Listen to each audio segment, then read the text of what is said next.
Anglican man bishop song.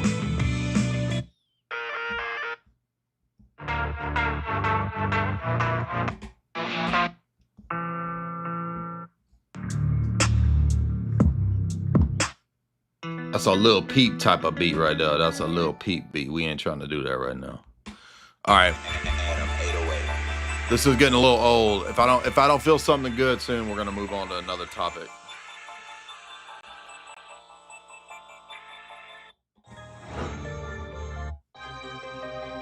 No. You suck.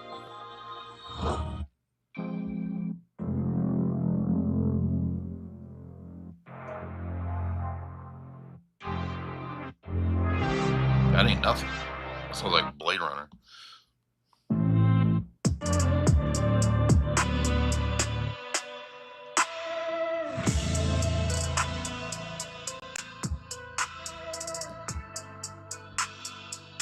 All right, what should I sing about? This one feels all right.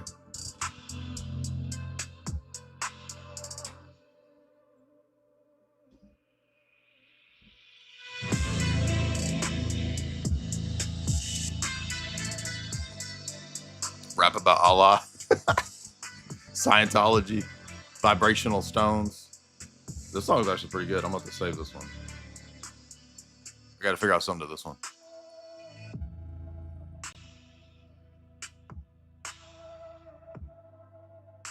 The Shia rave beat.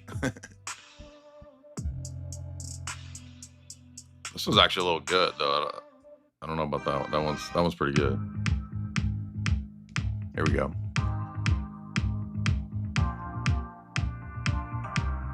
Gay Pope Leo. Sassy Pope Leo. Sam Shamoon's Orbs. I met you on the dance floor. You were the roundest orb. Will you dance with a Syrian hothead? Sam Shamoon's on the dance floor. He's got man boobs, but his head is shaped like an orb. Will you dance with Sam Shamoon? Sam Shamoon. This actually could work though. Will you dance with Sam Shamoon on the dance floor? Sam Shamoon, he's at the dance club. He's single. He's got a little bit of dust on his shoulder because he didn't clean up his nasty ass cat apartment. Sam Shamoon is on the dance floor. Ladies, orbs, all are welcome. Please dance with Shamoon. I've got moves. Sam Shamoon, Sam Shamoon, Sam Shamoon. All you pretty orbs on the dance floor. I like it. Okay, let's try that again. That's how you get in the vibe of it. All you pretty orbs on the dance floor. I see a lot of orbs lonely tonight. Big shapely orbs, come and dance with Sam. He's single on the town.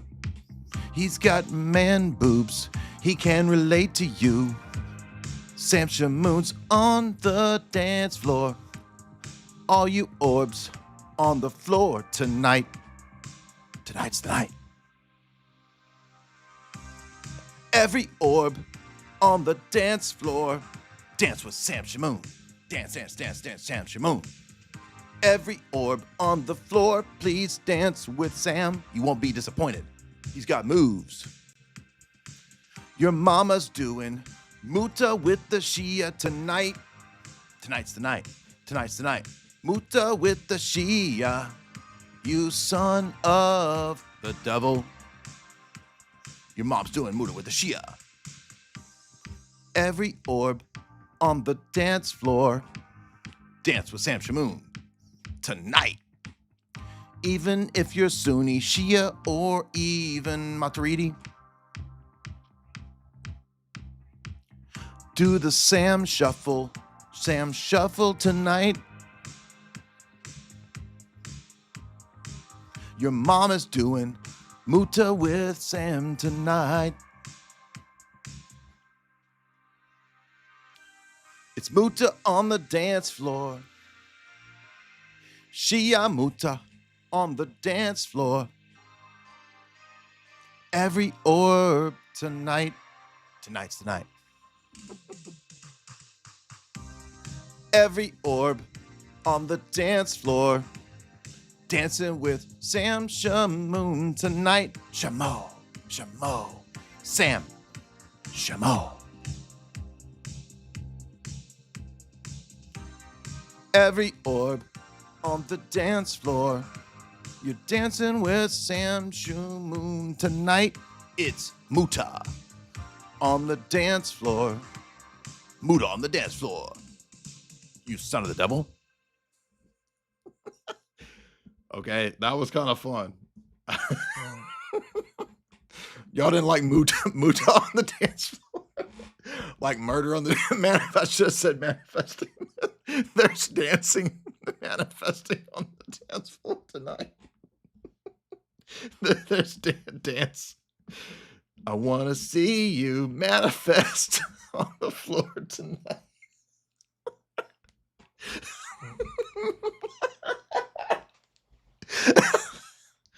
Okay, I gotta stop crying. I'm gonna start crying in a minute.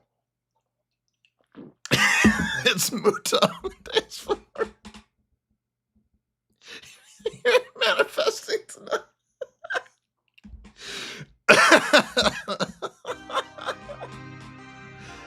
All right, whoever said manifesting on the dance floor, that was the joke of the night. I'm crying now. You got me crying, dog.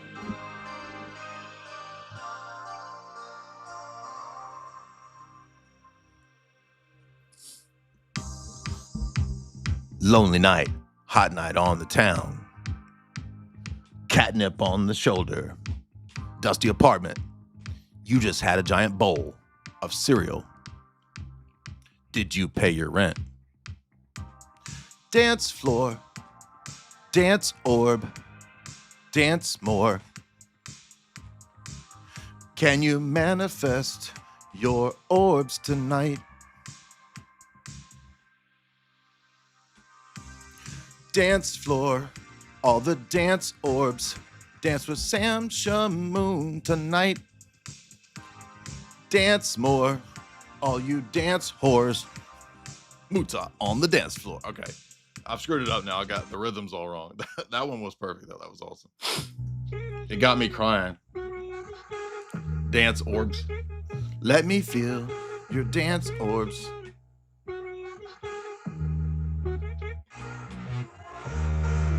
All right, where are we going with this?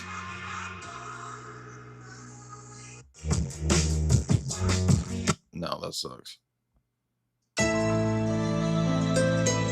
Dude, we're finding some hits tonight. It's been too long since I did this.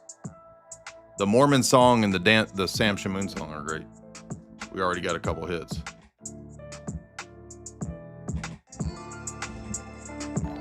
Well, this is what happens when you're a son of the devil. The devil gives you all the great songs to make fun of the people calling you son of the devil. So there you go.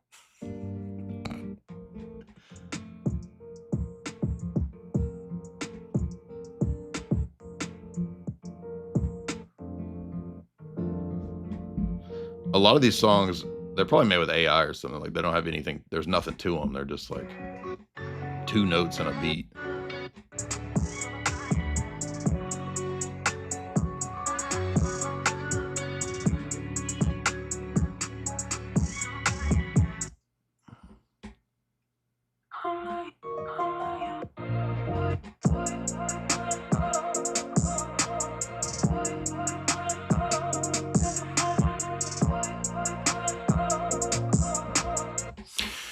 All right, I don't know. Should we keep going or should we move on to something else? I'll let the audience decide. Let me read a couple super chats while y'all think about it. If we want to keep singing, we'll keep singing. Tonight we're having fun. Iron Giant says for $10, did you ever consider an exchange between G.W. Snyder and George Washington? Read the exchange. He was a German Freemason, warning about the Illuminati. Yeah, I read that a long time ago because Alex always talks about that.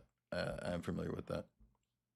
Toxic says for $72, sing the Sam Shamoon Orb song.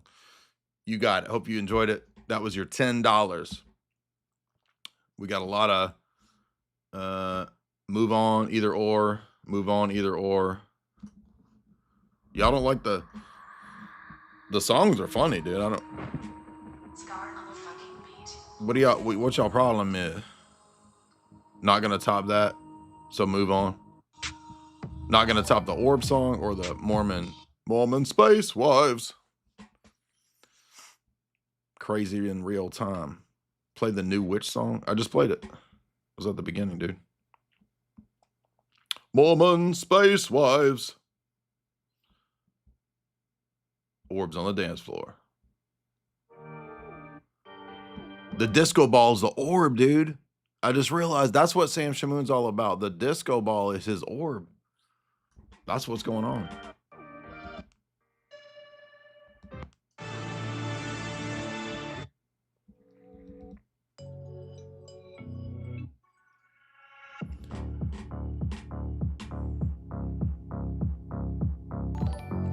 Loud dude, LOL dude, $10. I posted a video of a Russian Orthodox church in Russia that welcomes the anointing of a cardinal.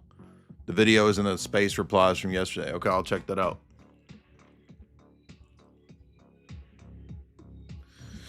Tyler says for $5, have you considered debating Majesty of Reason? Majesty of Reason. A lot of these people, I don't know who they are, so who is Majesty of Reason?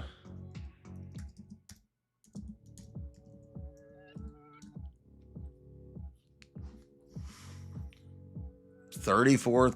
Come on, dude. 34,000 subscribers. I'm trying to. I mean, I'd rather debate Professor Dave if it's going to be a atheist.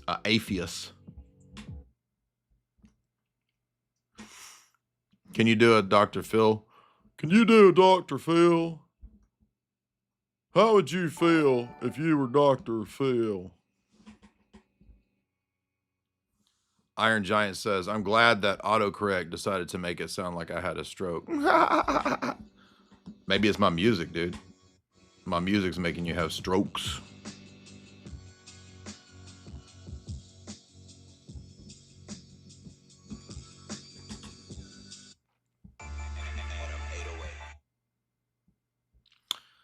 Yeah, I mean, I'll turn the music off if I don't find something that, you know, something that moves me in a moment.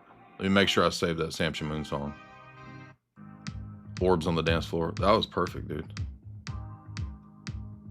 Orbs on the dance floor tonight. Dance tonight. Dance tonight. The disco ball is the orb. We just solved all of his mysteries right there. Ooh. Ooh. Atheism. I feel like I'm rapping a lot, though. I'm not singing. I want to sing, you know. I want to sing a Muslim chant song to a hot beat.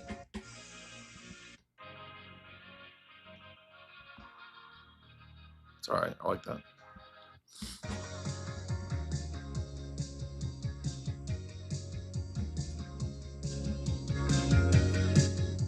I thought maybe I was going to get orbs on the dance floor, but no. Let's see. Next super chat. I think I'm about sung out, though. Let's see.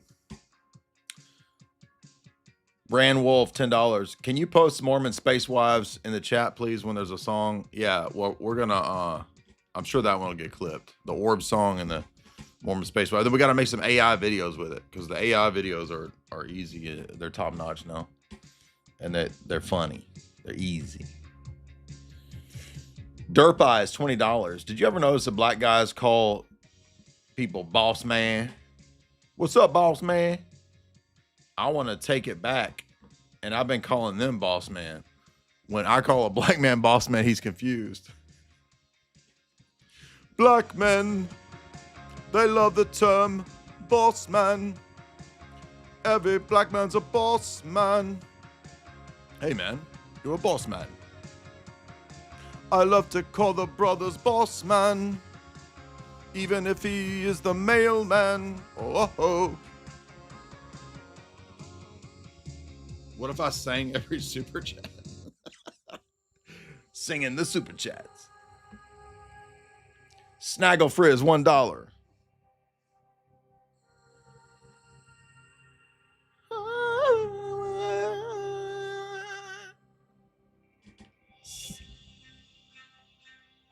Ooh, this feels epic, dude.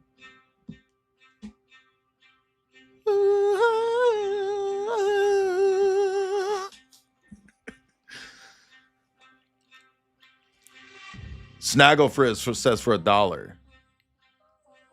Ooh. I can't remember if I heard you ever talk about the rapper B.O.B. He talked about flat Earth and got canceled. He beefed with Neil deGrasse Tyson. The only person I beef with is Neil deGrasse Tyson. Ooh. This is too epic for me to even sing over. I don't even know what's happening. It's just epic.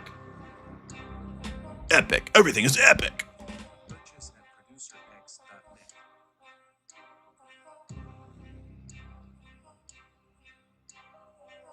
Ooh. Onyx Rock, $5. How come we don't have a Wine Mom anthem? Or do we? There was a Wine Mom song, but I guess it didn't come out that good. We could find it if we could figure out the right music. There could easily be a Wine Mom song.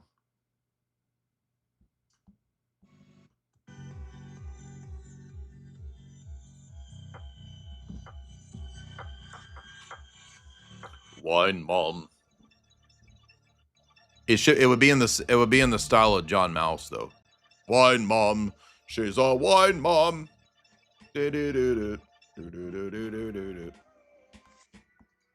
Wine Mom, she's a wine mom now.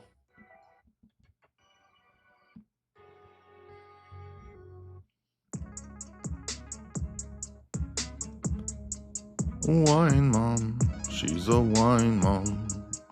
I don't know.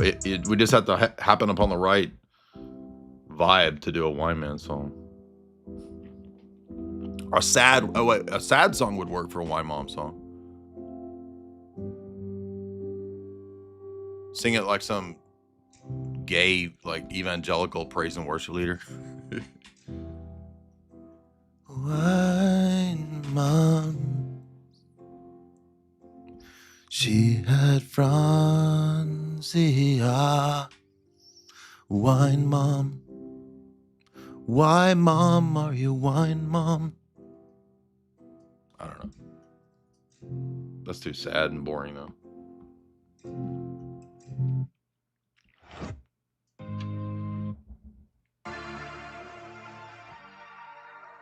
All right, I'm getting tired of this stupid songs. They're annoying.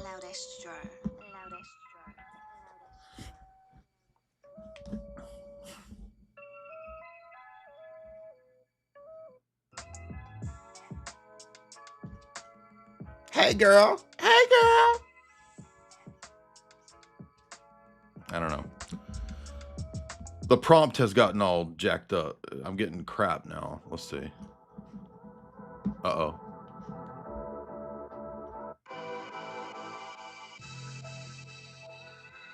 Wine Mom. Wine Mom. Wine Mom. Wine Mom. Wine Mom. Wine Mom. That could go somewhere. Anyway. Y'all, $10. Jay, I need advice. My family just became a catechumen at the OAC. You mean OCA, Orthodox Church in America? The parish in Oregon, the priest said to be careful. You are wrong about many things. Then he told me to download, and then your thing is cut off. Well, I mean, you're in Oregon, dude, or your Oregon. Might as well be Origin.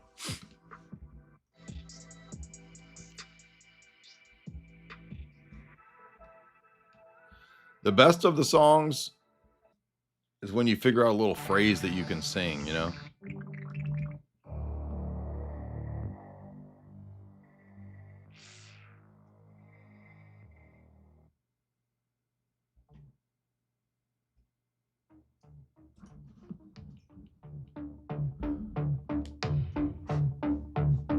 I am wine, Mom.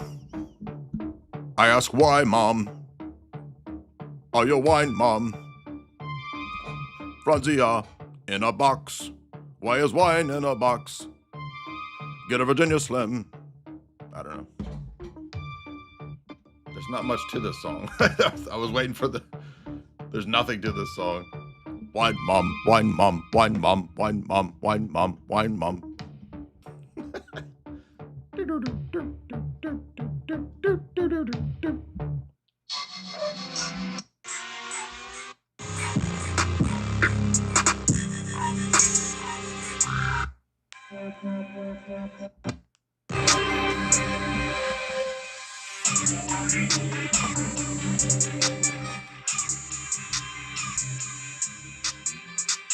Kind of like this. Anyway, have you read Peace Sorokin's Social Cycle Theory? I have not. Yeet for $2. I mean, I would say if your priest is telling you to download something weird, it's a major red flag. You know, you can still come into the church, but maybe find some time to find a better church. We getting all serious now. We changing my mood, getting serious. We getting serious.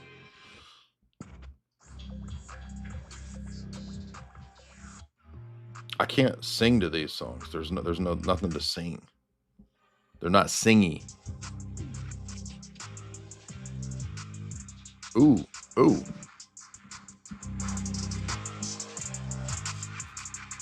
I like that.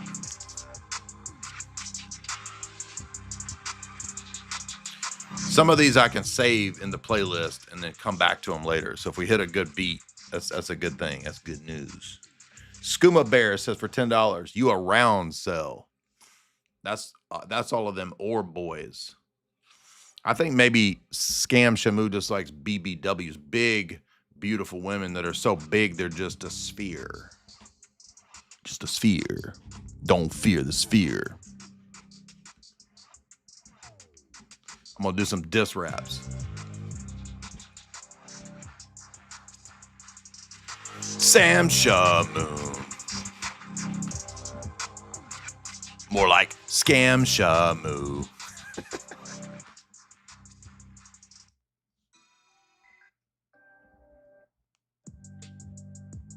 Anyway. Denty one. I'm not trying to be a jerk. Can you talk more about how you're not trying to be mean? Yes. I am not trying to be mean. Skooma Bear. Holla at your boy. Shout out to Skooma Bear. Holla at your boy. Shout out to Skooma Bear. These beats are boring, dude. Toxic Ink, $10. Mix it up and give us a Protestant praise and worship track. Okay, that's not a bad idea. Let's see. Oh man, this is gonna be rough right here. Ooh, I got royalty free praise and worship. Oh, dude, that's gonna be rough, dude. Ooh, let's try it.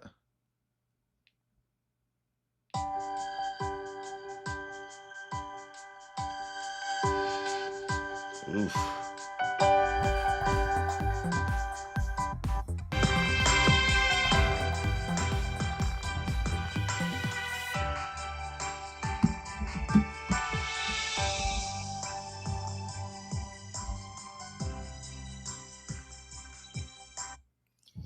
These are hard to listen to, dude. I need like a gospel. Royalty-free black gospel song. Yes. This shit's too white, dude. This boring ass white music. You are Lord. I praise you all day long. With my hand like this and this. Oh, dude, that's terrible. Royalty-free black gospel. That's what we need, dude.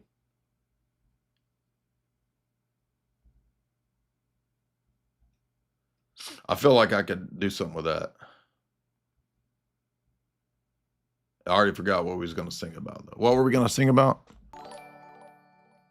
Protestant praise and worship. Royalty-free gospel songs. Okay. With the rest, you'll be running out. I don't want somebody singing on it. Y'all singing on my gospel songs. Get off. I got you on my side.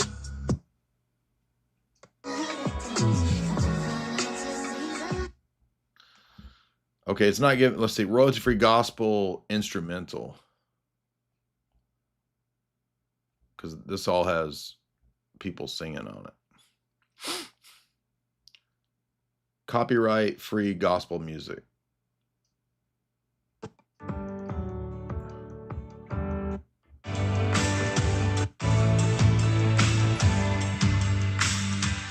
You are worthy. I realized that I was gay. And I realized that that's okay. I still worship and cry in church. 'Cause I am still gay. That is okay. I don't know. This one, there's not really anything going on. I need something like Kirk Franklin, but that's pretty gay right there.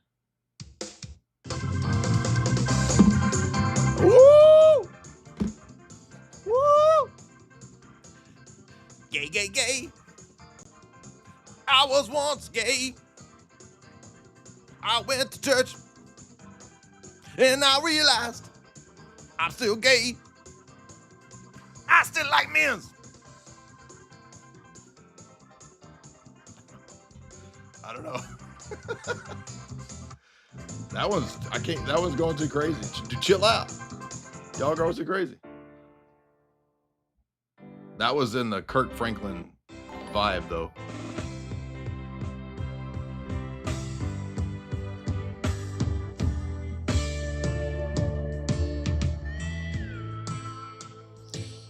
David Gilmour's just showed up at church. Let's see. Let's try some more royalty-free gospel.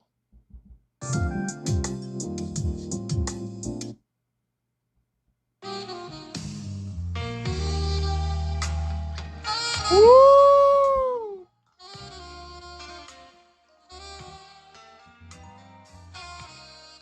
I just wanna give some thanks right now. I'm still gay. I'm always gay. I can't get the rhythm yet. I will always be gay for you. When I was once gay, and I found my little bitty inner gay, I found out that I was still gay. To this day, still gay. I don't know, it's hard. Hobby Lobby music. Exactly. This is more of a challenge than I thought.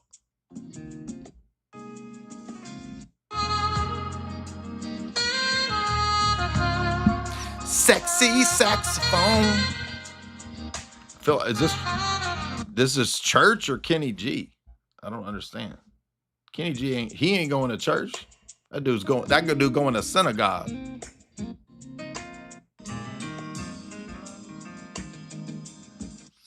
I don't think these are all royalty free. This is going to screw this live stream up. Gospel type beat, okay.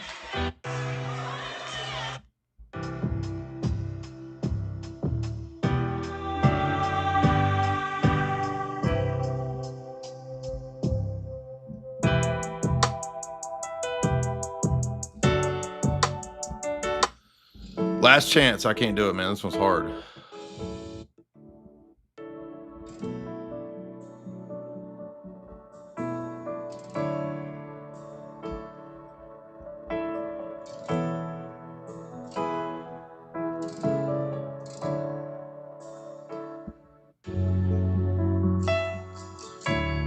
right, I give up. That one's too hard, dude. Damian Williams, $5. Oh, we did that. Sorry, Sermi Guni Saniba became a member.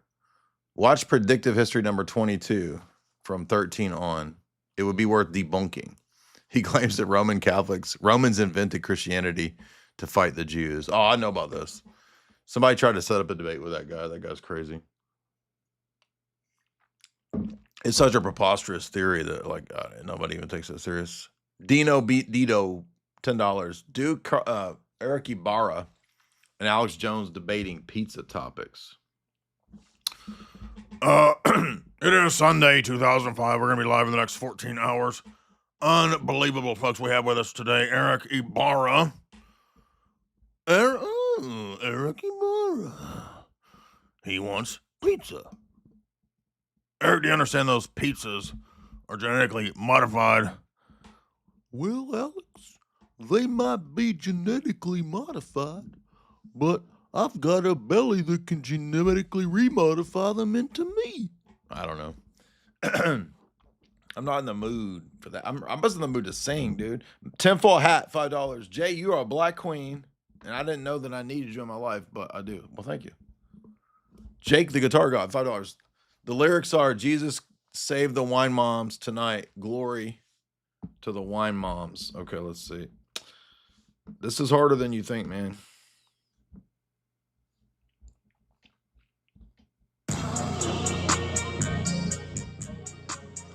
Thank you all for those super chats too, by the way. Y'all being generous now.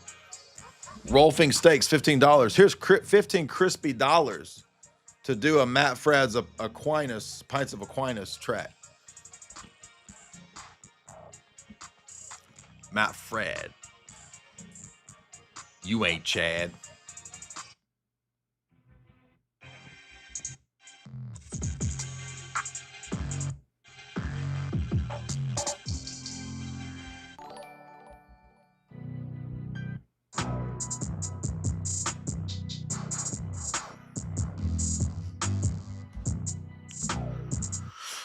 Franzia with Aquinas.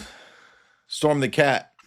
In Quantum of Solace, they briefly mention that one of the bad guys is former Mossad. Yes, I do remember that.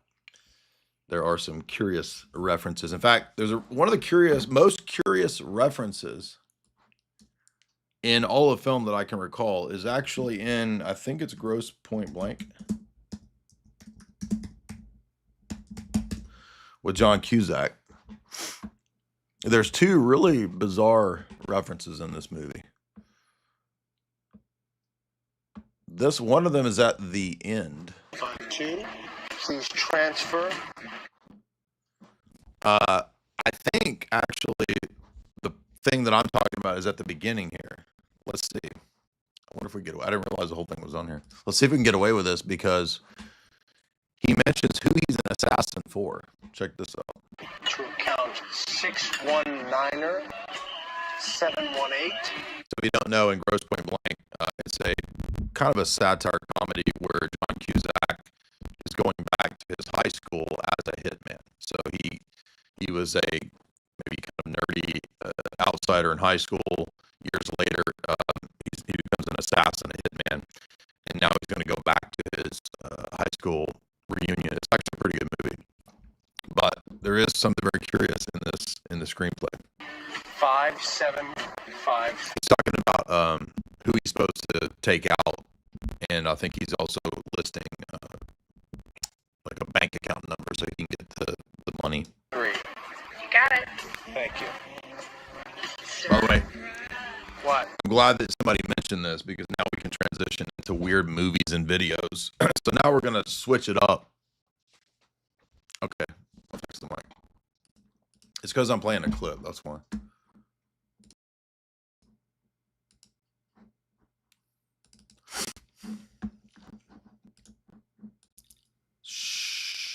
Test.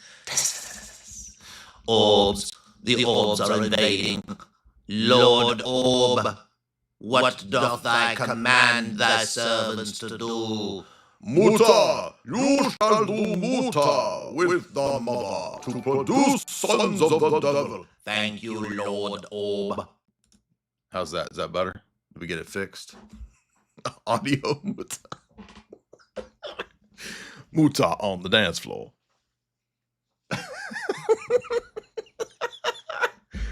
That's probably the funniest thing tonight was the manifesting Muta on the dance floor. Manifest Muta on the dance floor. That was funny, dude. Okay, where is this crazy comment from John Cusack in Gross Point Blank? Let's see. I know it's at the very beginning because I have a very good memory for stuff, very good recall. So let's see. So he's talking about bank transactions getting paid for the hit. Let's see. I want to read you something. I'm working, Marcella. I think you should hear this. All right. By the way, I think he's calling on a phone. He's on a earpiece phone to his sister, who is the person that runs the accounting cover firm for the assassinations. Dear Points High alumni, can you believe it's been 10 years since you left Grosse Pointe?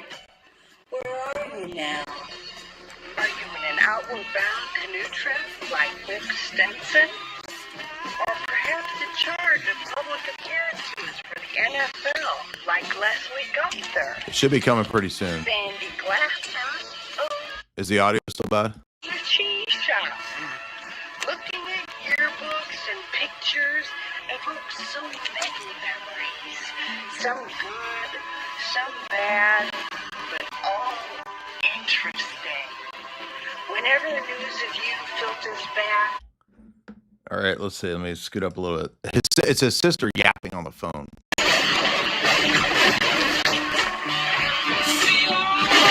remember, there's nowhere you can go that you haven't learned how to go in time. Whatever to go in time. Phone to Marianne Satis. I have Mr. Wilson for you. Ask him. Budapest. The astral projection. That's a great idea. Shares in the ground floor. Okay, I can't find it, but he talks about a hit for the Rothschilds, which is pretty crazy. Let's see if we can find maybe the screenplay, and then we can find out exactly where it is.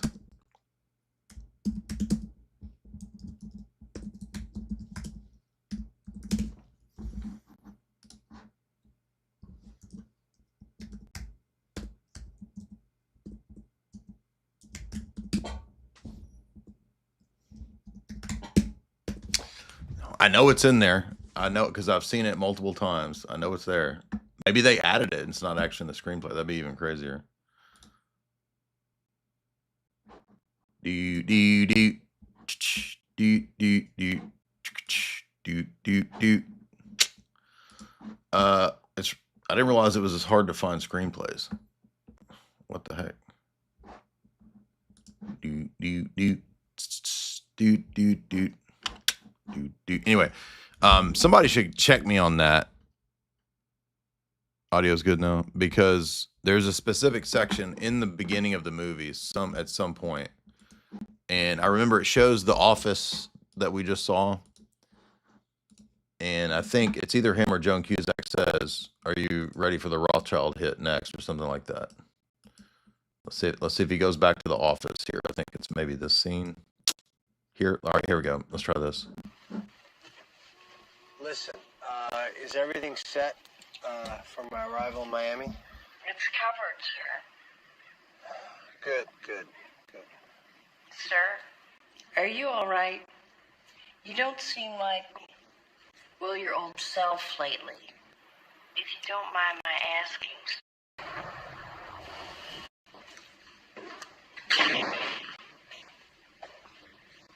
Morning.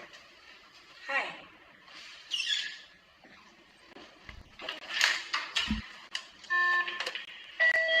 Sir, may I come in? Give me a sec. Man, it's taking forever.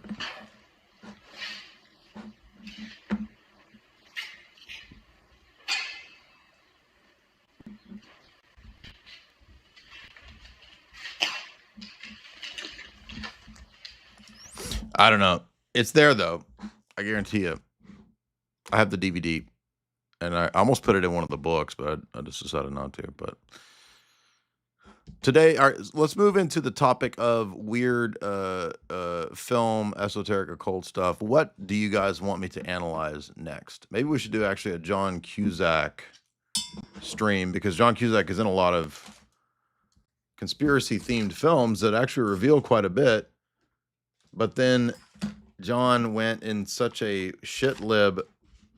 He got Trump delusion for all the bad reasons.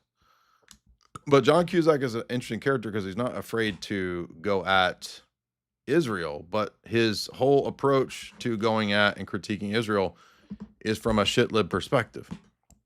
So I don't understand what the heck is, because also a lot of the movies that he's in are very revealing. Movies that cover esoteric and espionage related subjects. For example, if you've never seen Numbers Station, that's actually a good John Cusack movie. It's about Cold War espionage, number stations, and their function. And most people don't even know what number stations are. They don't know what their purpose is. This one is it's a little Hollywoodized, but he gets stuck in a British intelligence GCHQ number station, and he ends up kind of being it's like more of an action movie, but I thought it was pretty good. There's a few In Bruges. Actually, In Bruges is a really good movie. That's a great hitman movie with Colin Farrell and Brendan Gleeson. In Bruges is great. Numbers. Now, if you're like if you're a schizo gematria lunatic, you would go crazy with Number Station. So you'll start thinking John Cusack's talking to your head or something. But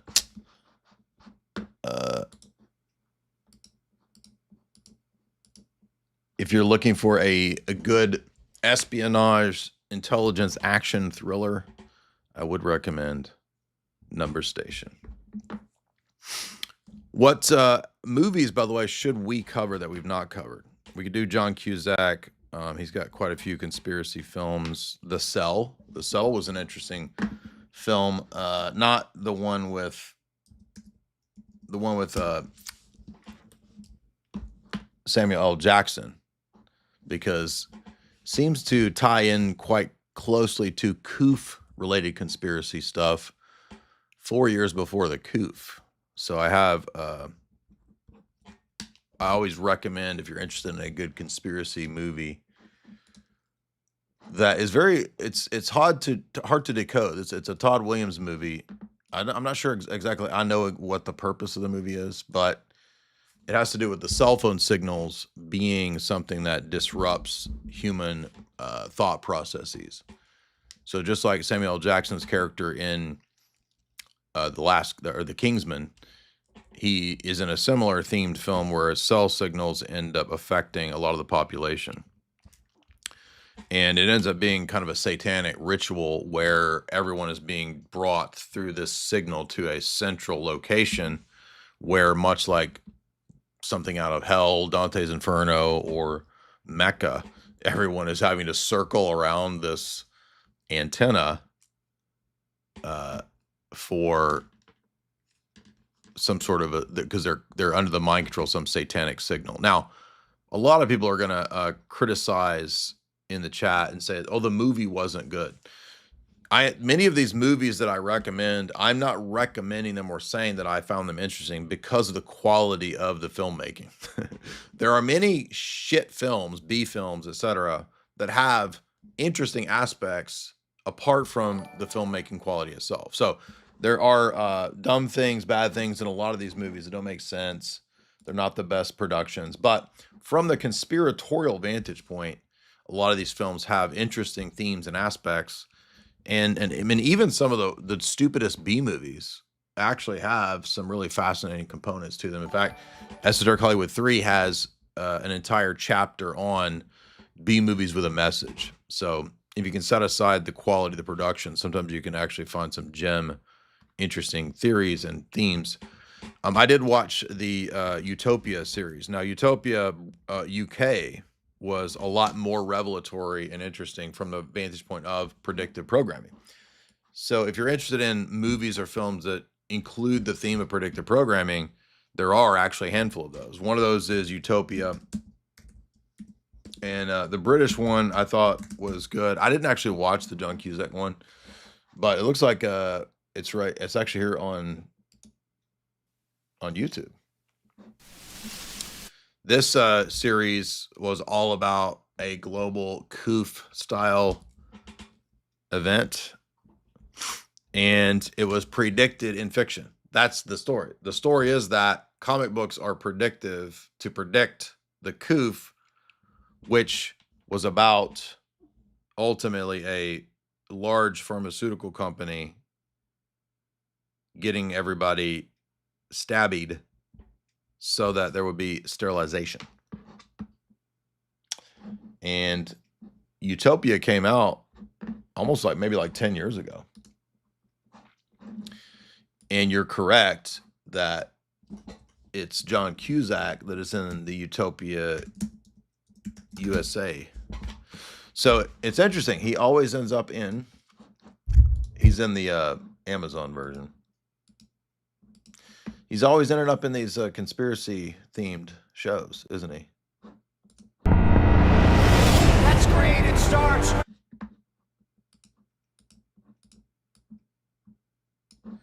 And this was, of course, very early, several years prior to the COOF. I think iPad Go is stupid. I don't like it. I just think it's lame. I've never liked it or thought it was super cool and revelatory. I think it's dumb and gay. Duke, $10. Mormon bike riding could be fun. Somebody brought that up earlier. Bike riding? Make an anti-Muslim song. There's tons to mock there. We actually did a song a while back about Allah's uncreated foot or something like that. D Murdoch Art, $5. I just quoted your post on the stream on X. 3 super chat. Tengu, $5. Have you seen the show Utopia? Yes. In fact, my analysis of Utopia is in Esoteric Hollywood 3. So I did include it. Matthias Jones, what's up, dude? Dino Debo, $10. Jay, you're a good sport. You're legit funny. I never laughed at Joe Rogan, but you're actually funny. Okay. That's an interesting compare. Oh, you're saying that, because Joe Rogan's a stand-up. I see what you're saying. Well, appreciate that. Thank you, man. Thank you. I'm glad to know I can compete. Trey says for $5, did you see Banshees of Inisherin? It's another Brendan Gleeson, Colin Farrell collab. I did not. That sounds good, actually. Banshees of Inisherin. Why are you so gay? Why are you so gay? Gay, gay. Why are you so gay? So, yeah, this is cool. We're having a good little movie sesh. We're talking about occult films and themes. And I think what we're going to do, by the way, in order to broaden our perspective and approach to how we do the movie streams is, I mean, it's still going to be Esoteric Hollywood, but what we're going to do is muted. Shouldn't be.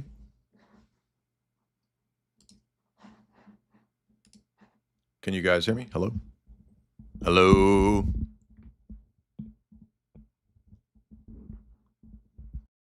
Hello, hello? I don't know why it's muted. It is unmuted. See the green? Green means unmuted. Okay, good. What we're going to do for movie streams is we have figured out, and I should have done this a long time ago. I should have picked a specific A-list person or director and chosen their 3 best works and their 1 worst work. So what Jamie and I are going to do is we're going to take, say, John Cusack, Marilyn Monroe, Denzel Washington, Nicolas Cage, you name it. We're going to do their 3 best rated movies and then their 1 absolute worst movie. I think that's a great way to approach the broadening scope that I want to happen. Now we can cover every kind of movie without any kind of explanation, or it's not limited to esoteric stuff, right? So I think that's going to be fun. So then we can also include, because a lot of people search not just for the movie title, right? Like think how many more people put in Nicolas Cage over something else, right? So if I do Marilyn Monroe, her top, and then you list her top movies, I think that's a lot broader, branching out kind of. It's a way to bring in more people for the movie streams. No, I ain't doing esoteric Bollywood, bro. Sphere or Cube? You know what? I actually do need to do Cube, because all people recommend that movie all the time, and I've never done it. I don't know why anybody even had to refresh. I didn't notice anything happening, so I don't know what's going on. Mark says for $2, they just hear what a black man, they just can't hear what a black man has to say. Listen, man, that's the world we live in. That's the racism of today. But stay true, my brother. Lady Vlad said for $2, have you watched Pluribus? Yes, I am a few episodes into Pluribus. I am interested in where it's going to go. I thought that the first couple episodes were more interesting than where it's gone. I don't understand why it says, why would anybody not be hearing me? Are y'all trolling?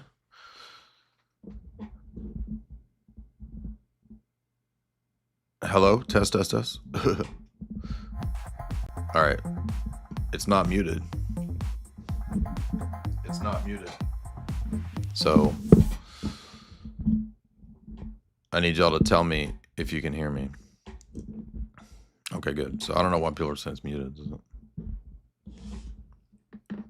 Maybe there's something going on with YouTube. Sometimes YouTube has lagging, buffering issues. Okay, good.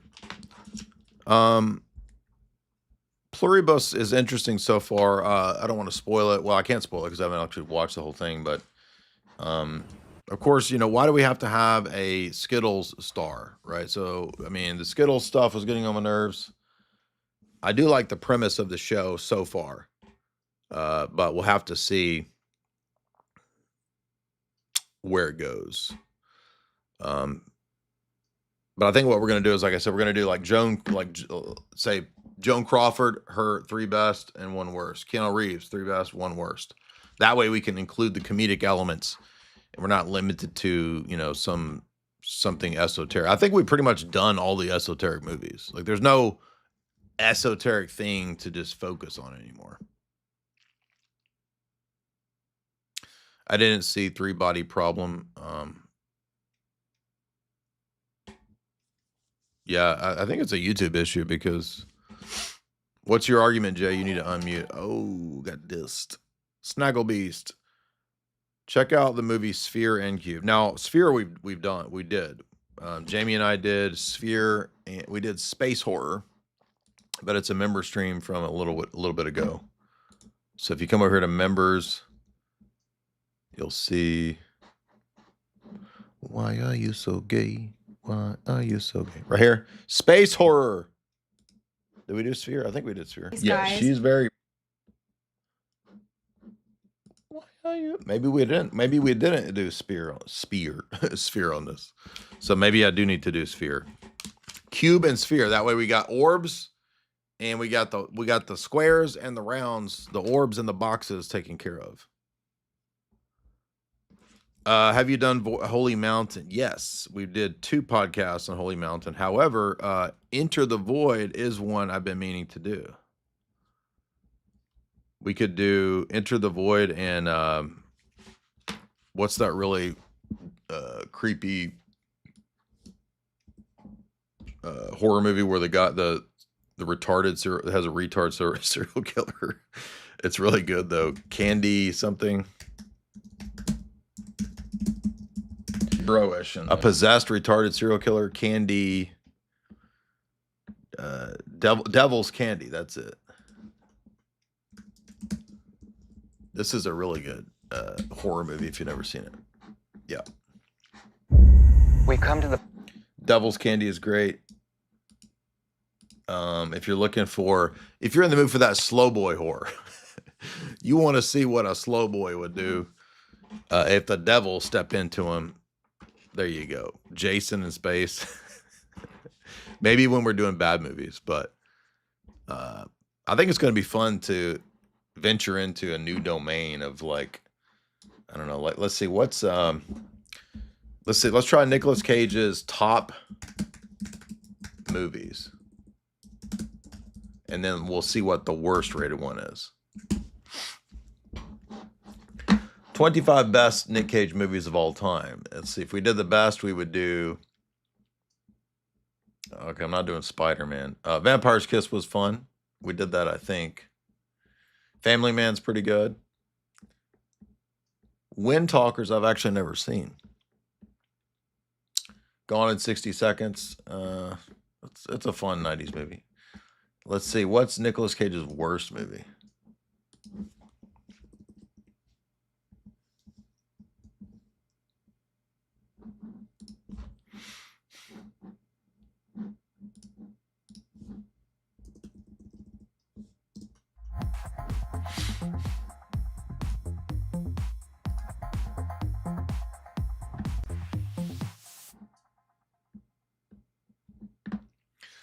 Time to Kill?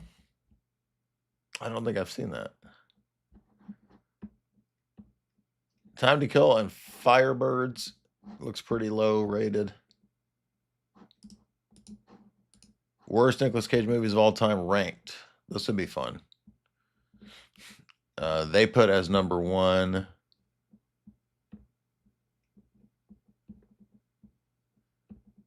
I'm gonna have to fight him on Wicker Man because Wicker Man is not probably Left Behind.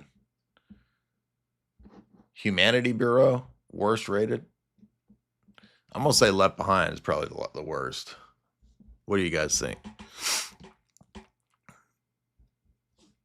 But I think Enter the Void is a good idea. But if you're interested in our Holy Mountain analysis, I did that many years ago. We did one with Jamie and we did one with Burmas, I think. Satan's. So here's the one with me and Jamie. This is about 6 years ago. And then right around the same time, we did one with Burmas right here. This is old school, dude. Old school, bro. The process of Alejandro Jodorowsky. Start doing Adam Sandler movies. I mean, it might get a lot of views. I don't know. It's gonna be fun to test it out to see. We did adaptation actually. It's gonna be fun to see if that gets any more views by putting like Marilyn Monroe, her best three and her worst. You know what I mean? Ghost Rider. I actually kind of like Ghost Rider. Time to Kill is a computer game. Interesting. I didn't know that. Phantasm. I like Phantasm actually. It's a fun series. That could be fun.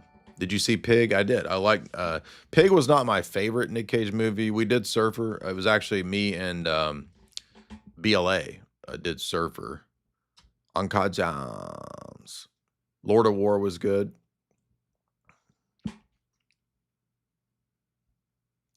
Lord of the Rings, we've never done. We could actually do that. That would be a good one. Sinbad, don't you know about Mandela effect, dude? That's a Mandela effect, bro. Pig is good, but I like Mandy. Mandy is better than Pig. I like Color Out of Space. I like that kind of stuff. I like Lovecraft, cosmic horror. That kind of stuff's fun. I like that. Nicolas Cage is not a bad actor. He's actually a really good actor. You don't win well, he won his award back in the 90s, but no, he's actually a really good actor. Totally not true. There's people started memeing Nicolas Cage, and then he chose some projects that were not very good, but that he's not a good actor is totally not true. Paul Blart Mall Cop. I will not do that. Brian De Palma. We actually did Brian De Palma recently.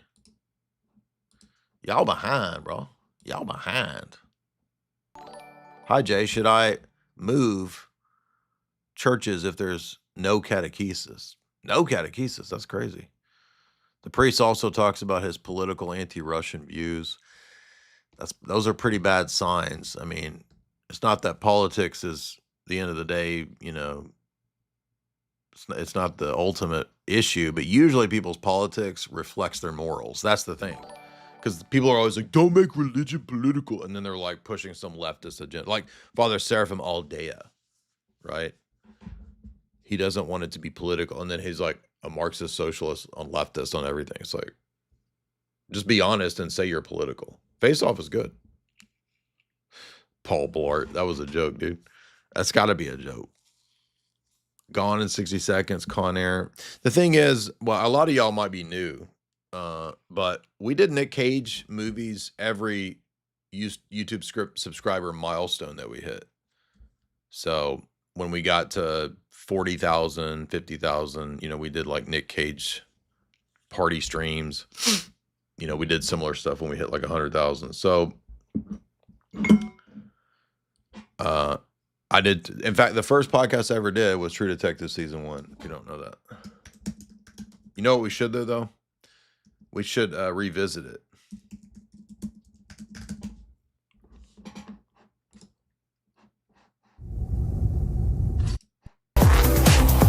Here is song. Particular True Detective seasons 1 and 2. Look at that. My first audio upload attempt, and the sound's all messed up, obviously. If you want to hear my first audio upload, it's True Detective season 1 and 2. Occult Symbolism Decoded, 10 or 11 years ago. There you go. Crispin Glover. Yeah, in Leaving Las Vegas, Nicolas Cage did actually drink. He was really that drunk, so the story goes.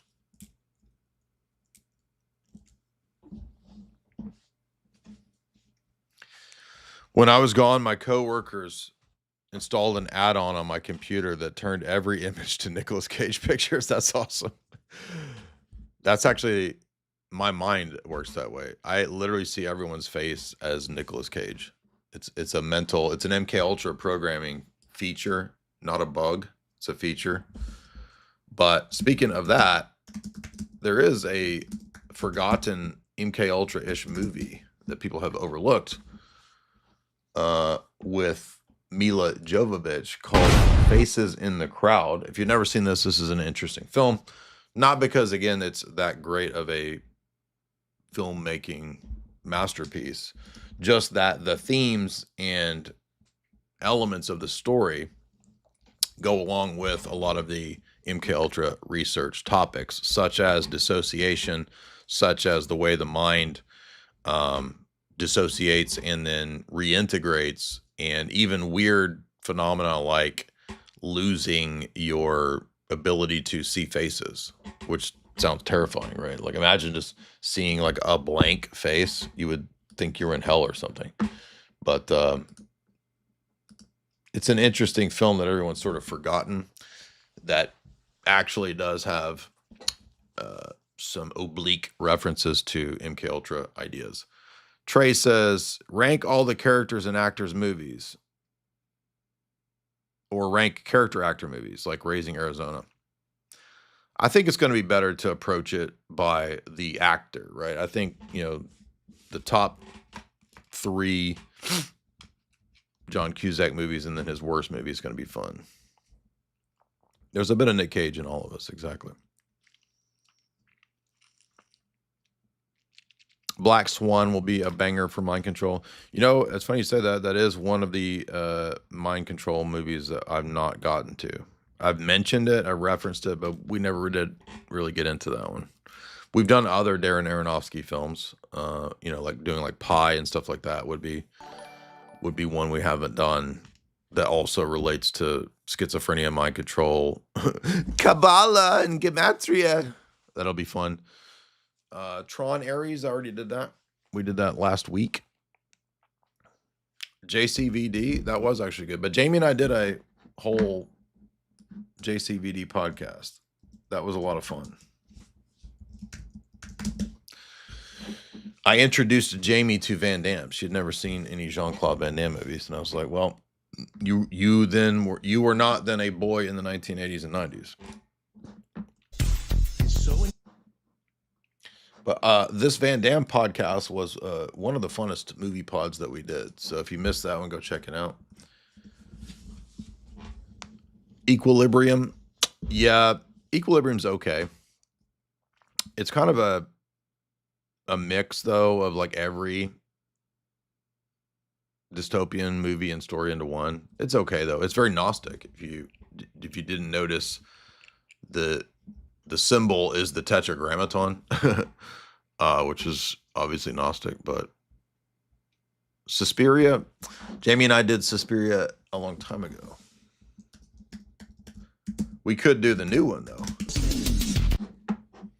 But we did Bad luck isn't brought by... Here's a clip about Suspiria. And there's also a podcast here. This was one of our first podcasts. Might be the first one. I can't remember. Jamie and I's first original pods together. The Witch, Suspiria, and the Devil's Bitchcraft. Happens is that the 10 years ago. So we're on 10-year anniversary of a lot of Esoteric Hollywood podcasts, right? So you did Van Damme, but did you do Steven Seagal? I'm gonna be honest with you, man. I'm not a huge Steven Seagal fan. It's hard for me to get through Steven Seagal movies. First of all, there's only like 2 that are decent. The rest of them are the worst. Jay, give me 5 to 10 good movie recommendations, says Tingo. Tingo, glad you asked. Happy to do that. I need a little more precision, though. Let's narrow it down. What genre do you like, Tingo? I'll be looking if you just want to put a super chat. Like, since you already super chatted, give me a comment to tell me like a genre to help me narrow it down. I mean, I can just go broad if you like, but it helps if you give me like, oh, give me action movies or give me a horror movie or give me something a little more. Face Off is fun, dude. Like it's like Con Air. I'm kind of convinced Con Air is a satire, but yeah.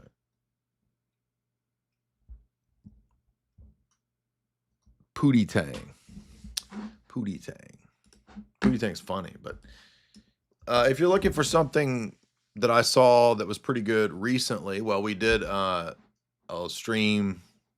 I thought Eden was pretty good. I did do Cloud Atlas, yes. I wrote an analysis of it even. I liked Weapons. I liked Long Legs. If you've not seen Mandy, I recommend Mandy. If you want a good kind of just thriller, cult, not occult, but a cult thriller, 1BR was good.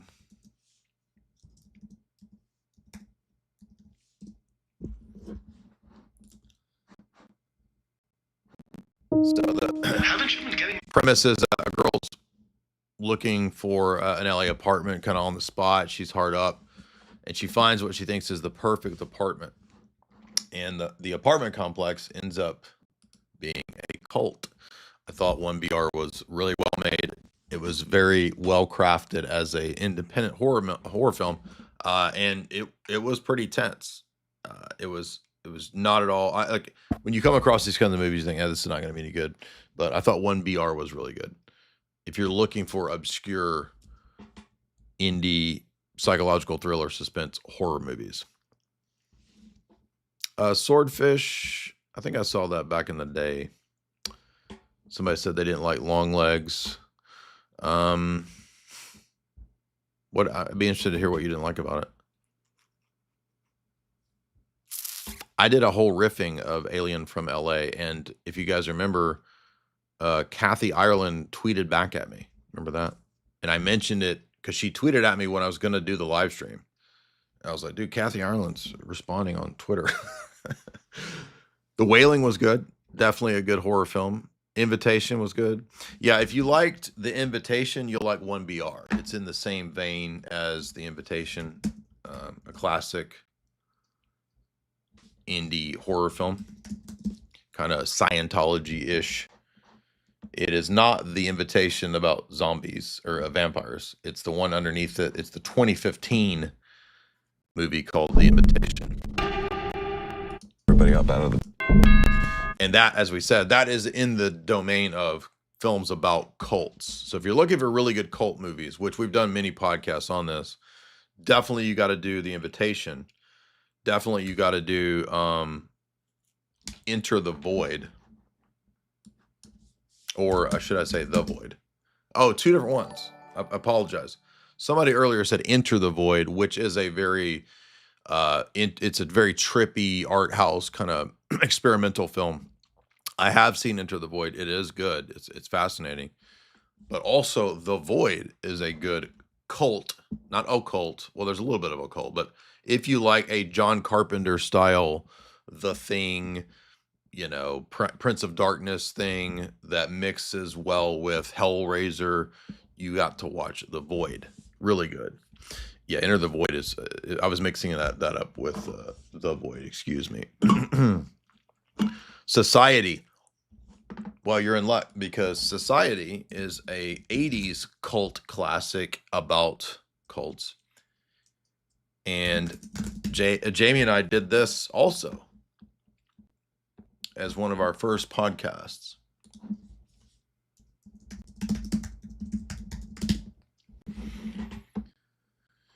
We did. Where's it at?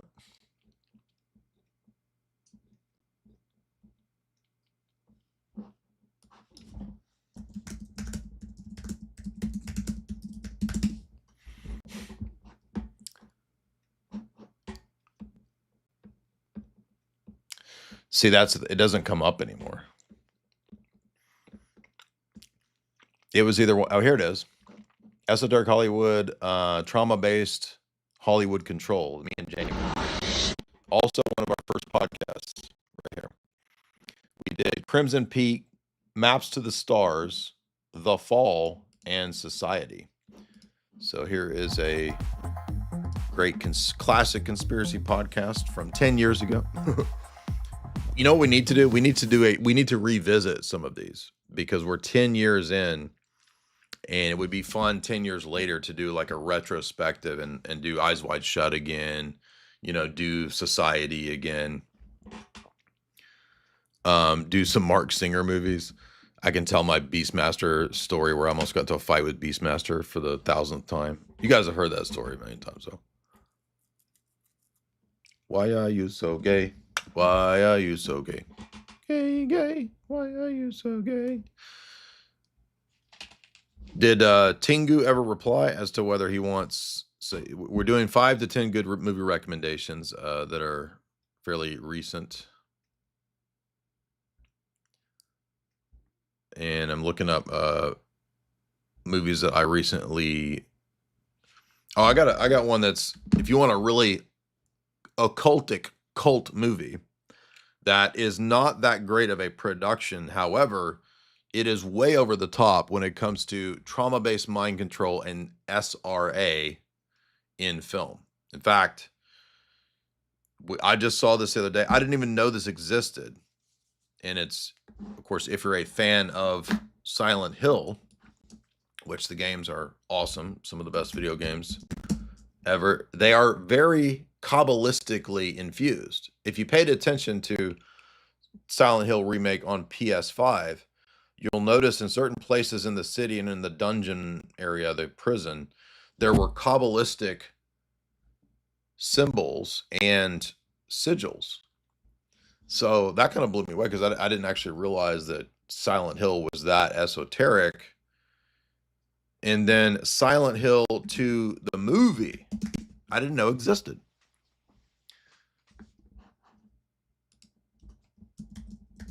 With Scene Bean and your boy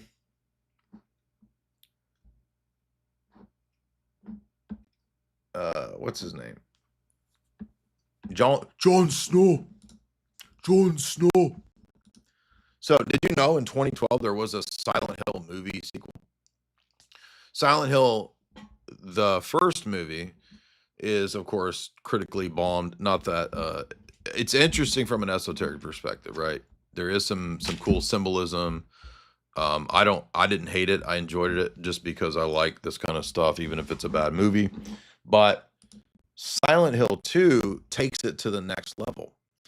It explicitly refers to Kabbalistic rituals and invocations that open up the portals, the gateways, etc., and the hellmouth, so to speak, to get to Silent Hill. There's a cult that runs Silent Hill. The whole film is about that. The other theme is SRA dissociation. So the girl, whoever this chick is, it looks like Michelle Williams, the Michelle Williams wannabe looking chick here. Don't want to be late. And Sean Bean, it turns out that because of her being kept from the satanic cult, she actually was born from the cult. And the demon of Silent Hill put half of its soul into her, which is the good side. And then the other side that runs the cult in Silent Hill is a demon. So it's one person split into two, a demonic side and a good side. And in order for the Illuminati witch to be defeated, the evil, the demonic and the good have to reintegrate.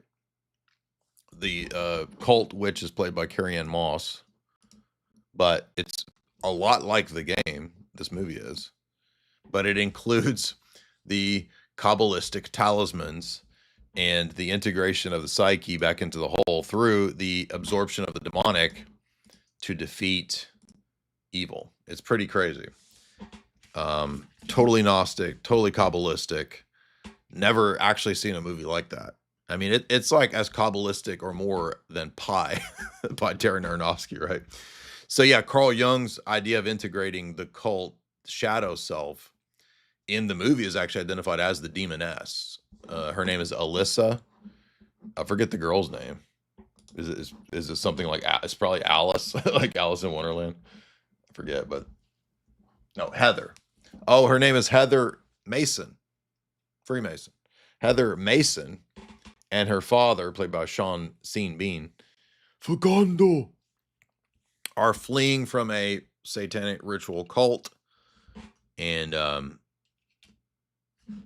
she discovers that she has to integrate the demon behind the cult into herself to beat the head Illuminati witch. The Dark Mothers of the Illuminati. No, I'm not discovering Silent Hill. I just didn't know Silent Hill 2 was that Kabbalistic. And what about Book of Eli with Denzel? Yeah, I mean, I think if we do a series of films on the basis of these, A-listers, we could probably squeeze Book of Eli in there with Denzel. Ian Carroll, $5. J. Dyer, great work. Have you done analysis of Book of Eli? Oh, I just read that. Excuse me. Tengu, give me a comedy, a thriller, and a horror. Be more broad. A recent comedy that I like. The problem is that there's not many comedies. However, if you want to know my sense of humor,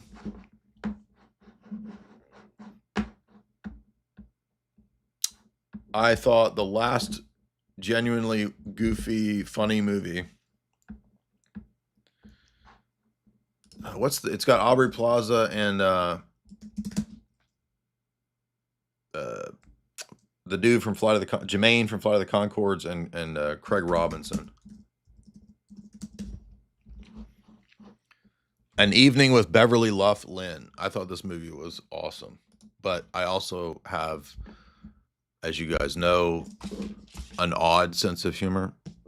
If you saw the first hour of today's show, Pan's Labyrinth. Actually, believe it or not, I haven't done Pan's Labyrinth. I mean, you would think that that's one of the most important esoteric movies, and I just somehow didn't do it. And yet we did do other Guillermo del Toro.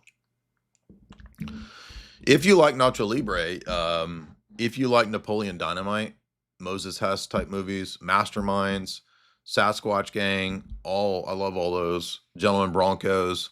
I didn't like Gentleman Broncos the first time I saw it, but I love it now. Every Jared Hess movie I think is great. If you like that vibe, you will definitely like An Evening with Beverly Loughlin. This movie is so wacky, dude. It is so off the hook. We did a whole podcast on Jacob's Ladder, by the way. Yes. So, but only if you like that vein of quirky, quirk-chungus, weird, just silly ass comedy, dude. He said a thriller. A thriller. You know it's thriller.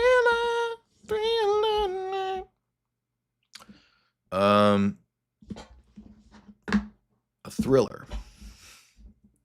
Oh, I got one that hardly anybody's seen. Speaking of Nicolas Cage,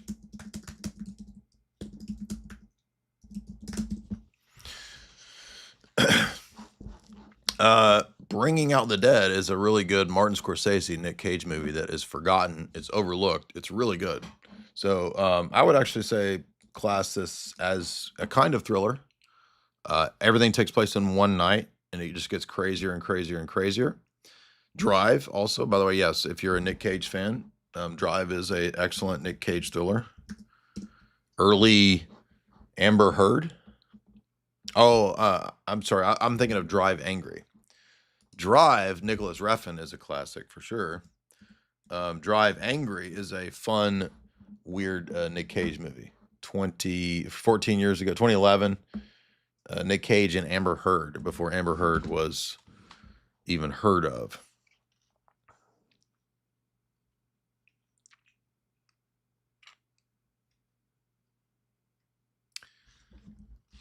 And a horror movie. Let's see, what is a horror movie that we saw recently that we haven't listed so far? I got a good one. This is we did a podcast with the Psyop Cinema Bros on Come True from 2020. This is a sleep study horror. So if you're interested in Shyamalan style twists with MK Ultra undertones and you want an obscure indie horror, I like Come True. A lot of people don't like this movie. So it utilizes Jungian archetypal kind of sleep themes. So if you do like obscure type stuff, I would say that's it. The Words by F.R. David is a great song, says Trey. Thank you. MV says, did you watch Session 9? Session 9 is, I have not seen it, is on my list of to watch, right? So we have like a giant infinity Amazon Prime to watch list. Of course, most of them are all pretty ridic. I did watch a good thriller last night, though. If you're looking for an obscure thriller that was pretty good, I think it's called Pacific Heights with Michael Keaton. I'd never even heard of this movie. Yeah, this is it. 1990, Michael Keaton and Melanie Griffith. Pacific Heights. Basically, Michael Keaton plays a psycho, just insane level, annoying tenant in a refurbished Victorian house, an apartment. And he's really smart and knows how to use the California legal system so that he can never be evicted, even though he's absolutely insane. And he basically drives Melanie Griffith and her husband crazy. I watched this movie last night thinking it was going to be something to make fun of. It was actually pretty good. So that's a really unknown, obscure thriller that I would recommend. It really just depends, though, on because I've seen all of the big popular movies for the most part, right? So for Jamie and I, we have to find obscure things. And usually it takes I mean, it took me like an hour the other night just to find a decent movie. An hour of research to find a decent movie I've not seen. I will say this looks good though. In Cold Light, did you see? Have you guys heard of this? This actually looks like a pretty good indie movie. And she's a hit generator. Most of the movies she's in, she does pretty good, and they're hits. Jay, did you watch Mothman Prophecies? I did. I'm actually one of the few people that likes that movie.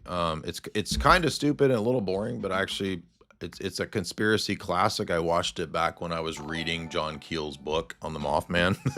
So Richard Gere, Laura Linney, it's kind of like an X-File, right? If you're an X-File fan, I'm a huge X-Files fan. Jamie and I went through X-Files multiple times. We've done multiple podcasts on X-Files over the years. We did a whole episode of Hollywood Decoded, by the way, on X-Files. And I will remind you that if you've not watched my TV show from back in the day,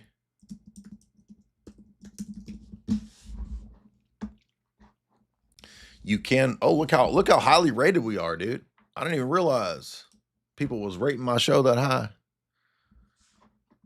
Look at my ratings, bro. My TV show got a 8.2 on IMDb, 8.2 on Prime, a 7 on TMDB, whatever the hell that is. Okay. Overview, 8 out of 10 for a TV show, bro. Ever since I can remember, I'm in Papa Mine Column. And it's funny that we mentioned this again because I got Neil to watch an episode and he thought it was really good. Neil was impressed with Hollywood Decoded. If you do want to watch Hollywood Decoded, in just one of the free episode, you have to go to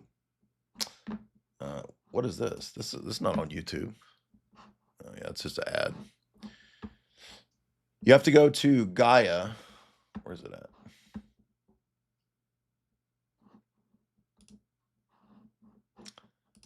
I don't know why Gaia doesn't come up. Here it is, right here. So go to Gaia TV right here. And you just have to put your email in and you can watch one of the episodes free, our Lord of the Rings episode right here. I'll give you guys the link here if you want to do that. Trilogy, and we chose this film for many reasons. It's not just a tale of the perennial forces of good and evil battling it out over the ages. It also, I think, operates on about 4 or 5 different levels. You have, on the one hand, ancient history. Man, look at that carb loader, dude. Look at that carb loader, dude. Dude got so many carbs up in his face. Hey, dude, get them carbs out your face. So anyway, that's Hollywood Decoded. And we covered, I mean, I guess if you want to watch the whole show, you could sign up for the free trial. You just got to get used to me when I was thick, when I had birthing. I mean, I still got my birthing hips, but I mean, I was thick back then. But the show is it's more serious. Like, I always wanted to be joking around. Even when we were doing Hollywood Decoded, I was like, I'd like it to be a little more, jokey and the impressions. And they were like, no, we want you to be Siskel and Ebert. It's like Siskel and Ebert, but esoteric. So even though you get really good ratings on your show, like 8 out of 10, Gaia didn't purchase season 2 because they said it was too cerebral. So they was like, hey, dude, you got to do your move. You could do it more retarded, bro. Do it retarded. Do Stalker. Are you serious? Do Stalker. Excuse me. know. We did a whole breakdown of Stalker with Andrei Tarkovsky Jr., dude. What are you talking about? Dude. Stalker. Jay Dyer. Y'all got to learn to use the search function. Look at that. Andrei Tarkovsky, film as icon. I don't think that's. Is that the one where we do Stalker? I can't remember. We did Stalker. Because I spent freaking forever taking notes on Stalker, man. This was like that because I wanted to do a good interview with Andre Jr. This is Andre's son, Andre Tarkovsky Jr.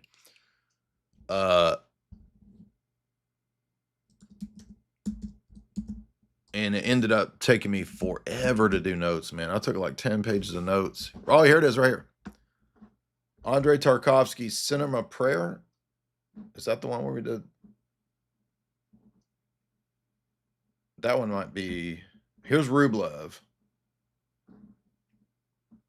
Anyway, just watch all of these. I don't remember which one covers Stalker. One of them covers Stalker because I took a crap ton of notes. And I took a crap ton of notes for Rublev, dude. That was insane. But those almost ended up being like mini documentaries. And the freaking algorithm killed it, even though these are like awesome interviews. Have you seen The Jacket with what Adrian Brody and Keira Knightley? The Jacket is an awesome MK Ultra movie. In fact, I remember watching that back at the time, and I didn't even realize it was that. I wasn't expecting that. I knew about MK Ultra and Mind Control and stuff like that. I knew a lot less then, but I was like, whoa. I was not expecting The Jacket to be like a total MK Ultra, literally an MK Ultra movie. Like I said, though, if you're looking for good films, I have found that I'm very impressed when somebody consistently chooses good movies to be in. So this is another reason to do the movies on the basis of the A-list stars, you know, the way Hollywood used to work, the star power, right? Because most of her films have actually been pretty good. I'm impressed. Where's the freaking list, dude? And she's like the new Scream Queen, her and Julia Garner. So, The Guest with Dan Stevens, awesome MK Ultra, super soldier, 80s throwback horror movie. It's great. It Follows, that kind of made her famous. Excellent horror movie. One of the best horror movies in the last 20 years. A great independent horror movie. It's not Hollywood. Bouquet, that was boring to me. I think I fell asleep. It's one of those end of the world things. Jamie and I think we did Tao, which was a Netflix movie where she gets locked in a smart house with this insane Mark Zuckerberg tech guru dude torturing her with the AI smart house. Everybody bombed this movie on the reviews. I thought it was great. I thought Tao was awesome.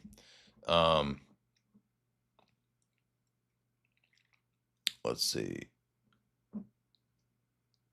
Greta was a pretty good thriller with Chloe Moretz.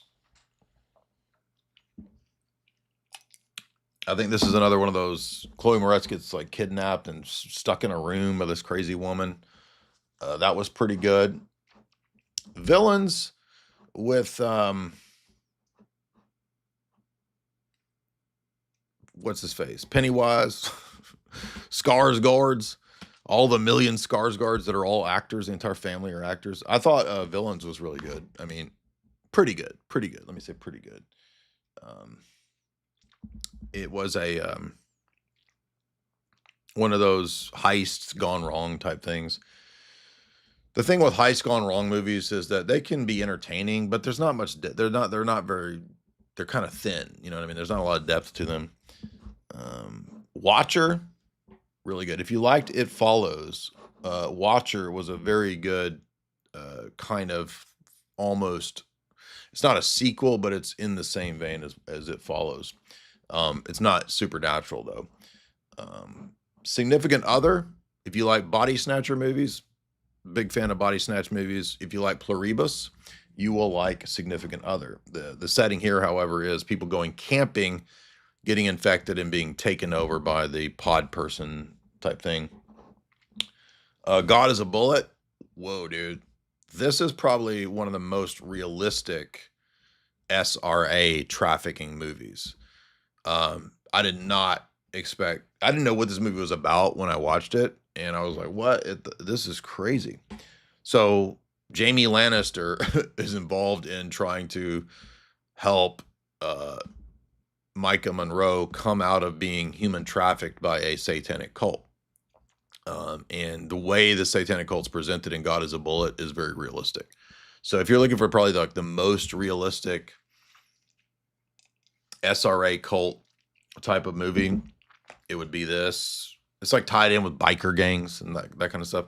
I mean, I'm not saying every element of it is real. I'm just saying that that's probably the most realistic SRA movie. Somebody said it was pretty gnarly. Yeah, it was. And then Long Legs, I thought was excellent. One of the best horror movies, esoteric occult movies I've seen in many years.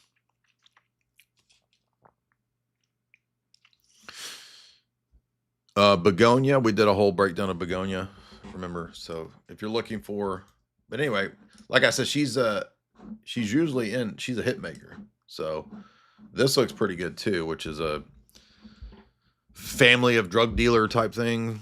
And then she gets roped in, she wants out, but then they want her to deal drugs again for her skank family. Did you see Tarkovsky's Sacrifice, JB Peltier? Actually, we had a plan.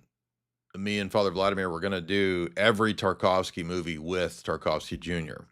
Problem is that Father Vladimir wants to always do things in a very documentary style, and we just never had time to go back and do a whole, interview with documentary type imagery and footage and stuff. So,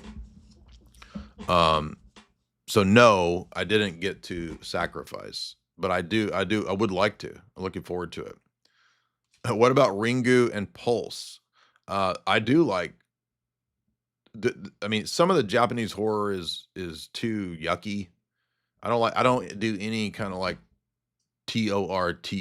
That stuff is. I don't do that. But I can definitely watch something esoteric like The Wailing. That was great.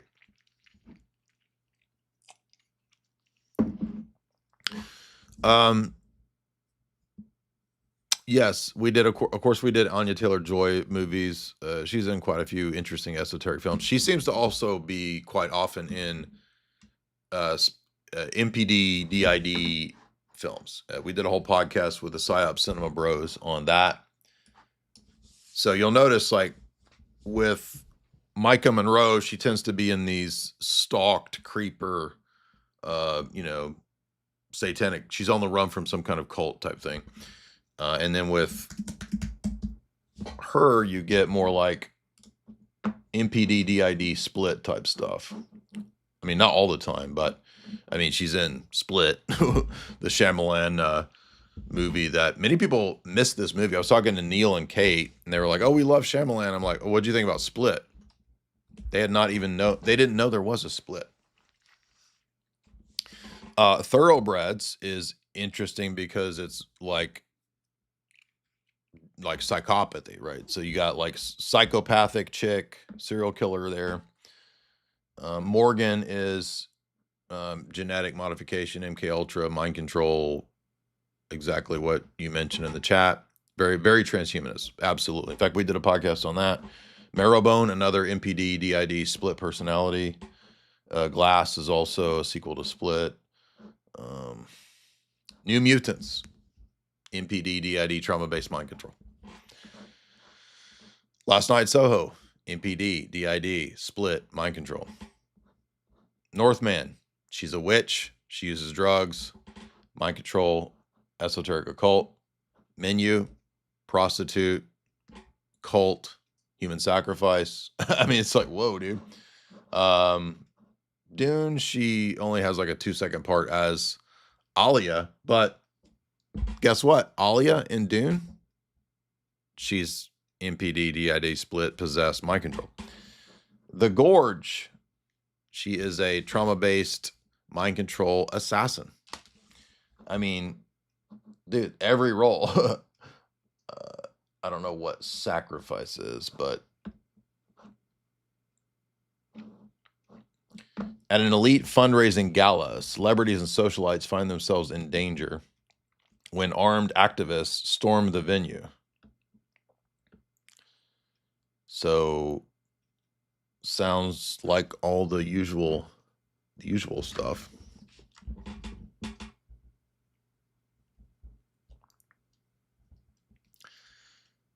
Oh, my dad's calling me. Let me make sure he's okay.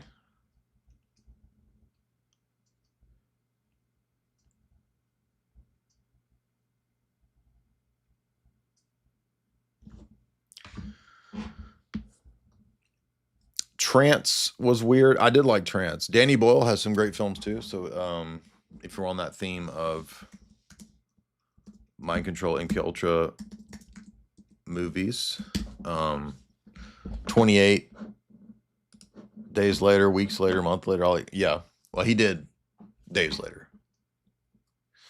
And we did do a podcast on 28 years later, which was definitely kind of it has the elements of sort of trauma-based mind control in it. Sunshine, that's Luciferian themed. Trance is definitely mind controls, alternate personalities being programmed. Life Less Ordinary was not what I expected it to be. It's not good. It's a terrible movie, but it is an interesting, if I'm thinking of the right one, espionage film. Let's make sure that's right. The Beach, I think, is good. And the first time I watched The Beach, I thought it was stupid. Jamie and I watched it. We did a podcast on it. I actually think it's pretty good now.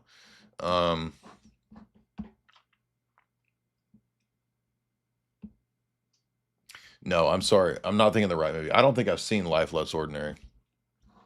There's a different weird espionage movie that Ewan McGregor is in with, maybe it's Charlize Theron. Forget who it was. It's a terrible movie. Like, just half of the movie doesn't even make sense. But it does have some pretty interesting espionage themes in it. What is the one I'm thinking of? Eye of the Beholder. That's it. Is it Ashley? Yeah, him and Ashley Judd. No, that's not it. What is that movie I'm thinking of?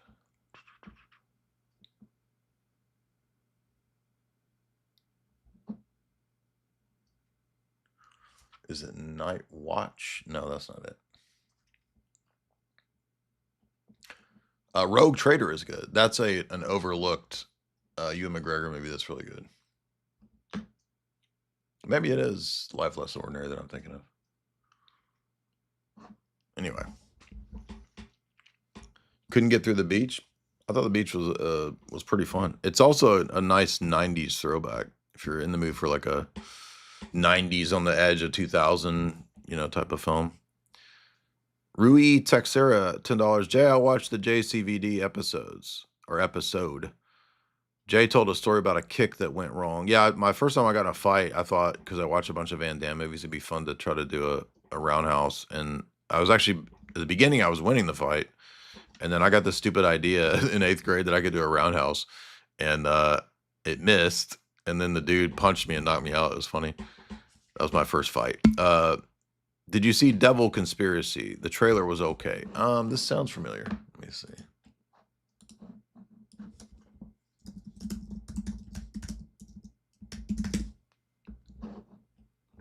No, I didn't see this. What it looks like a We Was Kang. I think I saw this image and I was like, what is this kind of We Was Kang's movie crap? I ain't watching that. What is this? It looks like a bunch of CGI garbage. CGI garbage. Lucifer would have consumed us all if Michael hadn't stopped him. Pray he never finds his way out. I did not see this. I didn't really pay attention to it. I don't even know what it is. Jay is Mac from It's Always Sunny. Do I want to be Mac or Charlie or Dennis? I don't know who's worse there. I guess Mac ends up being gay, so I don't want to be Mac. Dennis is a psychopath and Charlie is a retard, so I don't know who I want to be. Lockstep, $10. Danny Boyle directed the halftime show. Yeah, we did a whole podcast on that. It was Koof themed. Well, it was like James Bond themed too. So there was like there was Bond level mind control stuff in it. It was Harry Potter themed. Yeah, we did a podcast on that back at the time. Devil Conspiracy is actually pretty cool. Okay. No, I haven't covered Chiadi yet. I just got in a totally different vibe of singing. So I'll have to change the title to this show because I don't feel like covering a bunch of boring ass papal documents. But the good news is that the Pope has officially announced that he supports the Chiadi document. It is now the official Vatican view, which removes the possibility of all the trad cats saying it's not officially Vatican approved, which it was on the Vatican website for their theological commission for many years. And they tried to hand wave it. It's not approved. Well, thank you, Leo, for coming through clutch and saying it is now officially approved. Thank you.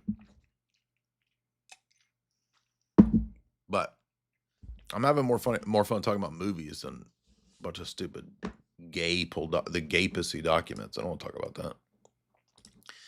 that. Let's get over here to the super chats. Zoy, $3. Snoiler Shart knows what he's talking about. It's time to wake up.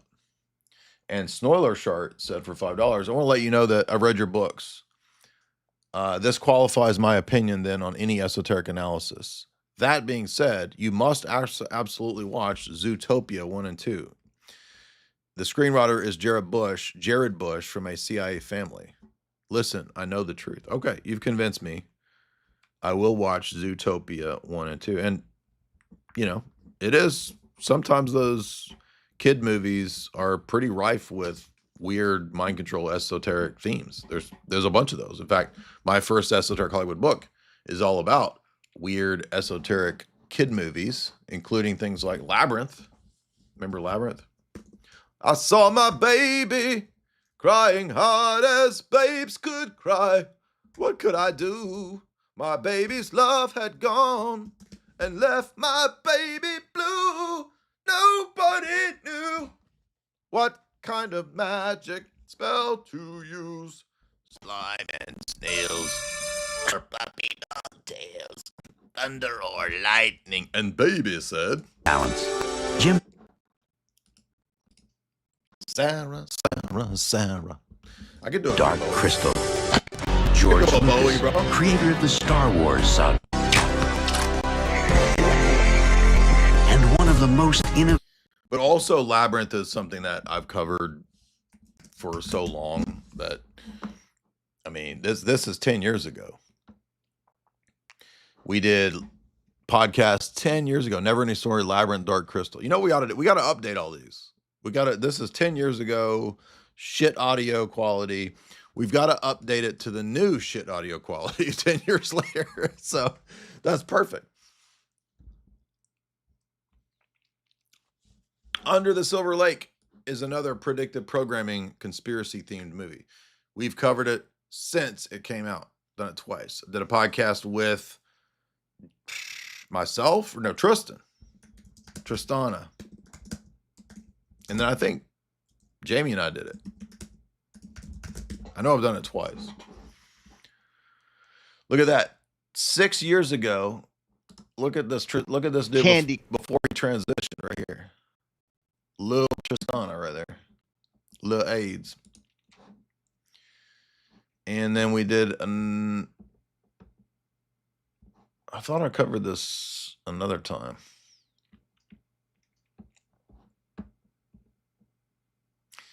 Oh, I forgot to tell you guys. My apologies. I absolutely, honestly, totally forgot to put Under the Silver Lake and Esoteric Hollywood 3.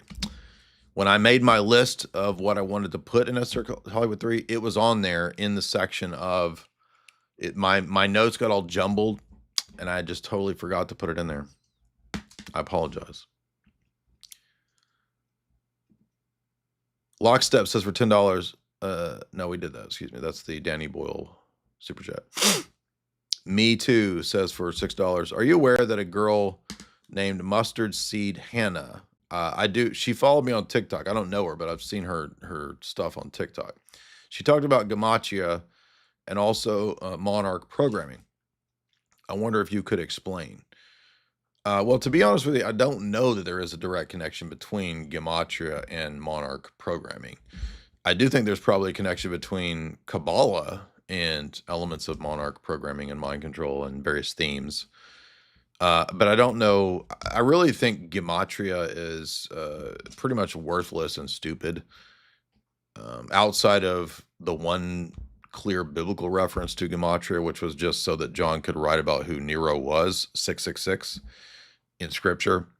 I mean, there is number symbolism in Scripture, but the Bible is not a giant computer code like the Bible code that teaches you esoteric mysteries that help you predict the future. I mean, that is retort level stuff.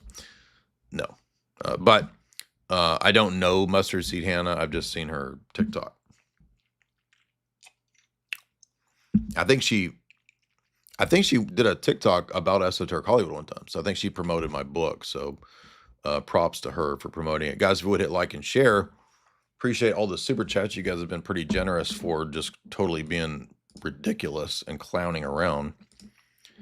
And I appreciate you being on the chill, this chill stream tonight.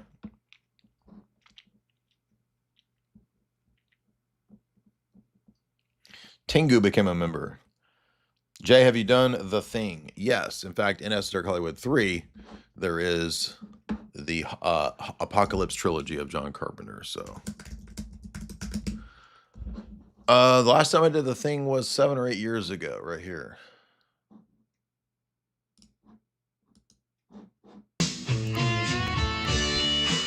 Or he's credited. That's interesting. Tiny Mustache Man's flying Foo Fighters coming out of Antarctica. I have no idea what I was thinking when, or what route I took. This is almost 8 years ago, 7, 8 years ago. That's crazy. So yeah, we did The Thing, Prince of Darkness, In the Mouth of Madness. Have we done Back to the Future? No, actually, we haven't done Back to the Future.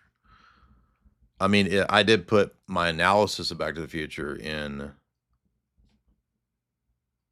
Esoteric Hollywood 2, because I wrote an essay on it, but I don't think we've actually done a podcast on it, which is kind of weird because that's some of the biggest movies ever. You would think that we would have done that.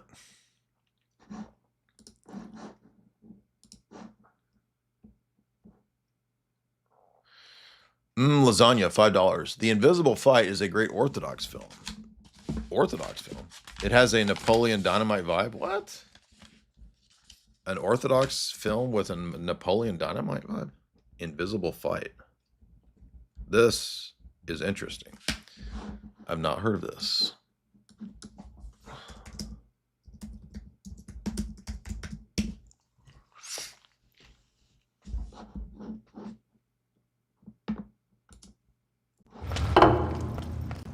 sa olid? Milline ma olin? Kung Fu. I like it. I'm gonna definitely write. I'm writing this one down. Thank you for that. It's a great. See, you guys have these like awesome obscure selections or recommendations. Appreciate you guys so much. I'm gonna leave that up because I definitely want to do that one. I want to remind you guys too that we have a show sponsor, which is Chalk.com. CHOQ.com, the best in supplementation on the internet. If you head on over to Chalk right now, use the promo code J60Life. That's JAY60Life, JAY60LIFE. You'll get 60% off all recurring subscriptions. You can unsubscribe at any time at the wonderful, the amazing, the great Chalk.com. Chalk has given me a special papal blessing that at Christmas time you get a 60% discount. Shout out to Chalk. 60% off. You can't beat that. If you're using the older promo code, just switch on over to the new promo code, J60Life. Now, I don't know if Seaton created a code for J60, but you could try it. You might get 60% off on a single purchase. So check it out, try it out. It may or may not work. If it doesn't work, then just do J40. You get 40% off a single purchase. But the recurring subscriptions are 60% off. You could try J60 on that male vitality stack right there, including ashwagandha, including the chalk daily, and including the tonkat Ali, my personal favorite, which is proven to boost testosterone. That Tonkat 100. That's my favorite chalk product. I mean, they do have the performance stack with the Chad mode. I have a really hard time. The Chad mode is so intense that it's really hard for me to take. A lot of you guys, though, you're ready for that intense, hard stuff. You want the hardcore stuff. Go for it. Get that. Hereditary is one of the only movies that genuinely freaked me out. We did do. In fact, Hereditary is in Esoteric Hollywood 3.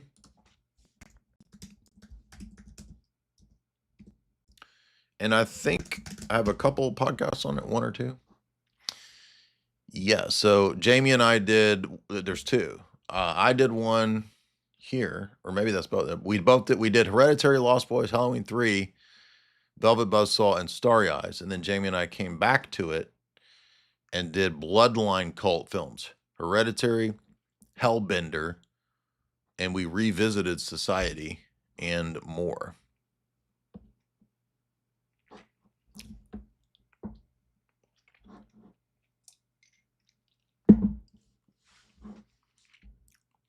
Have you heard of Wyatt Stagg? I have not. I'm not familiar with Wyatt Stagg.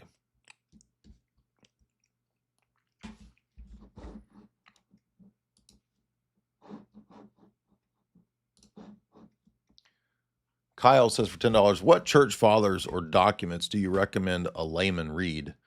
Preferably stuff that is easy to digest or a good introduction to overview of Orthodoxy. Yeah, always start with something like On the Incarnation by St. Athanasius.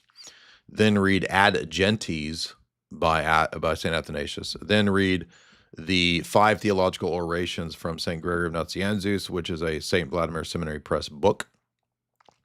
Then you could read On the Holy Spirit by St. Basil. Then you could read something like On Christian Doctrine by St. Augustine. Those are great places to start with the fathers themselves.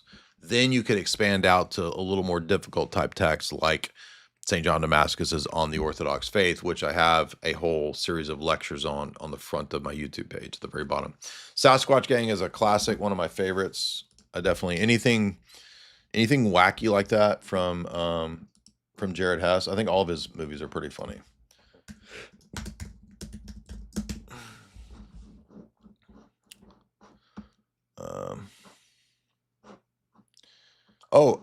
Overlooked. All of us from the theology realm, if you've not seen Don Verdeen, you're going to love it.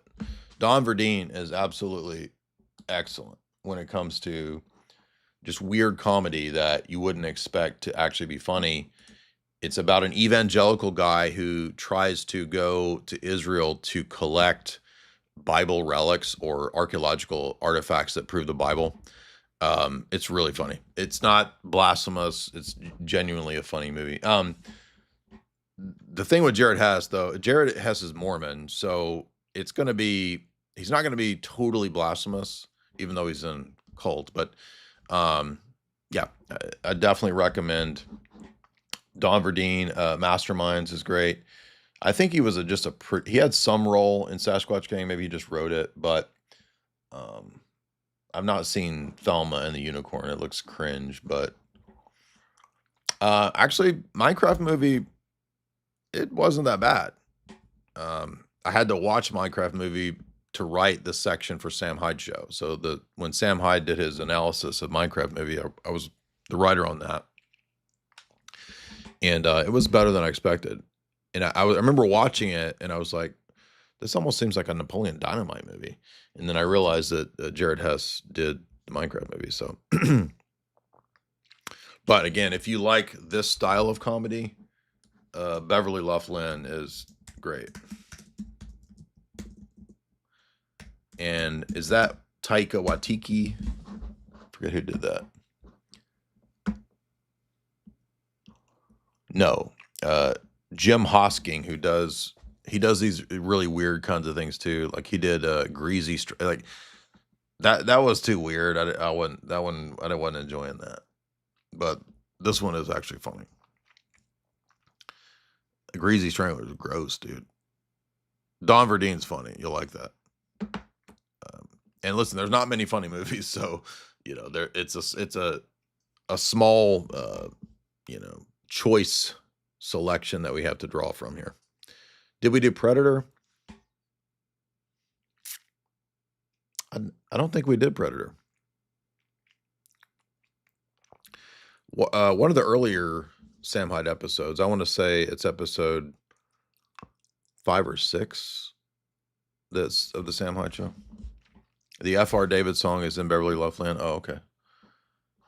Let's see.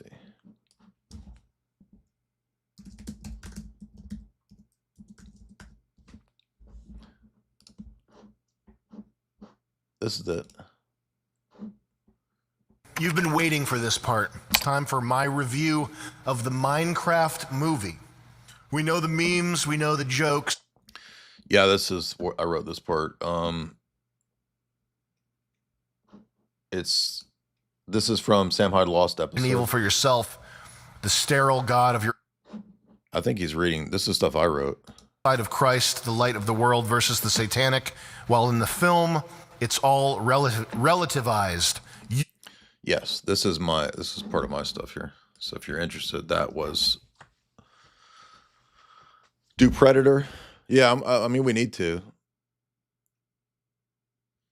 I just can't remember if we ever did Predator. Somehow we missed that one. There are some pretty big movies we missed, like Back to the Future. So let's see. Jamie and I might have done it though. I can't remember. We did. Look at that. They Live, Predator, Star Trek, Signs, and Under the Skin. I forgot we did that.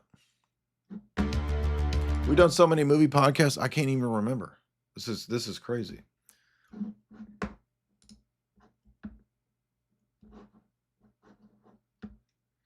Predator might be in the part 2 for members though, because this is a half section here. Whoa, dude, look at these nerds. It's a pretty good movie, it really is. It's a well done story. Look at these two nerds. Look at that guy with his glasses. What a freaking nerd, dude. Look at that dude right there. By the way, if you want to support the stream through Bitcoin, this is my Bitcoin wallet. You can support right there. Bitcoin going to 0, and then it's back up. It's not all the way back up, but it's not going to 0, dummies.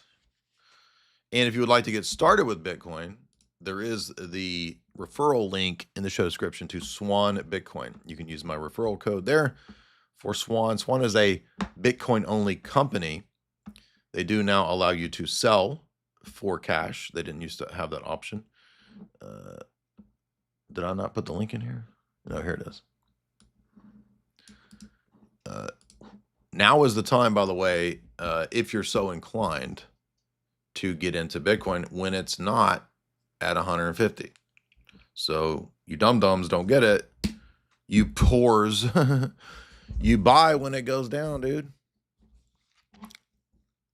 Bitcoin is going back on sale, in my opinion.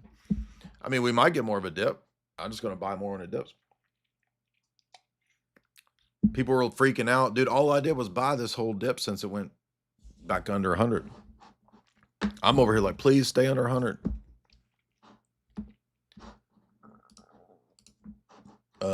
Let's see. Super chats. Lean says for $2. Higgers, wiggers, jiggers. Okay. Okay. AC, $10. What about a bunch of good movies that talk about communism? Ooh, that's actually a good theme. Communism films or communist theme films. Lives of Others, which, yep, we've covered Das Leben der Anderen. We've covered that. Blue Kite, that I have not seen. Child 44, we just started the other night and I fell asleep. Not because it was bad, it was just late. The Priest, I have not seen that. AC, what year is The Priest? Because there's probably a bunch of movies called The Priest.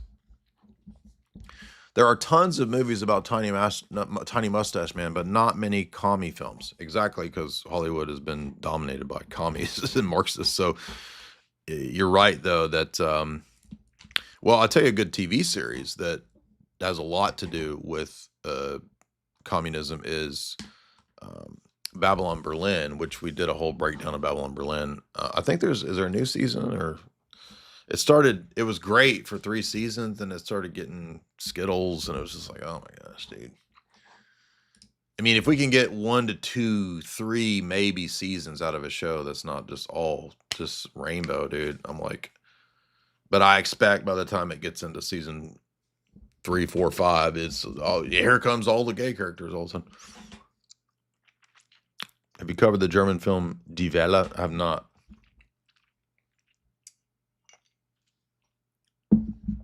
No, I understand there are a lot of communist themed films. They're just lesser known. Like, I just saw a Richard Gere movie about him being entrapped by a Chinese honeypot. I was like, what the heck is this movie? I've never heard of this.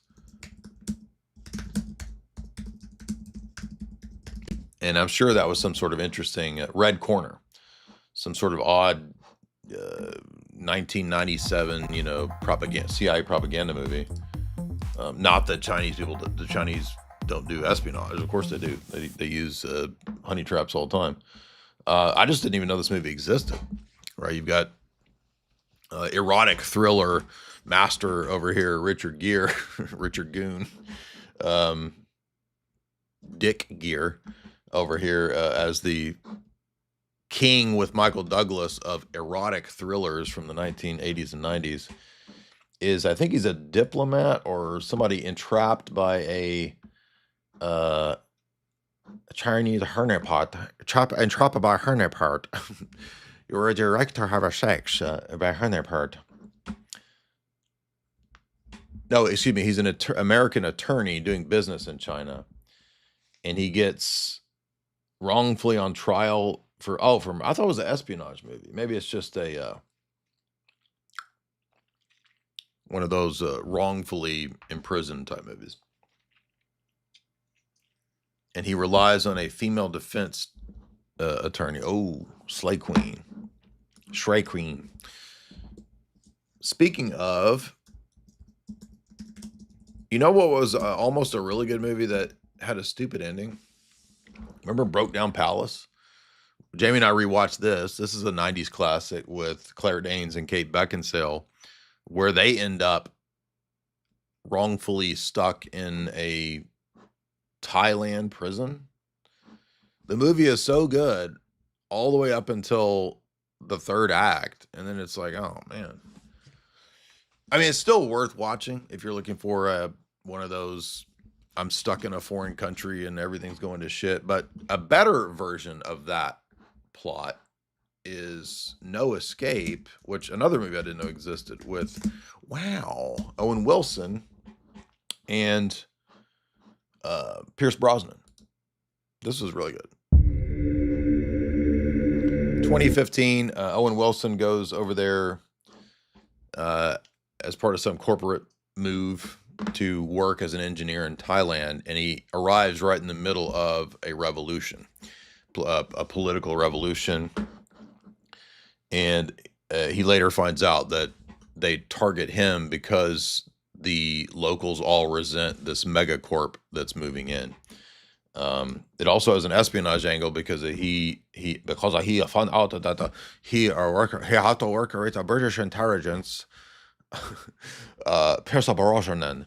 So Pierce Brosnan plays a British spy, like James Bond, in this pretty exciting espionage movie. Well, it's a political espionage thriller, I guess you could say.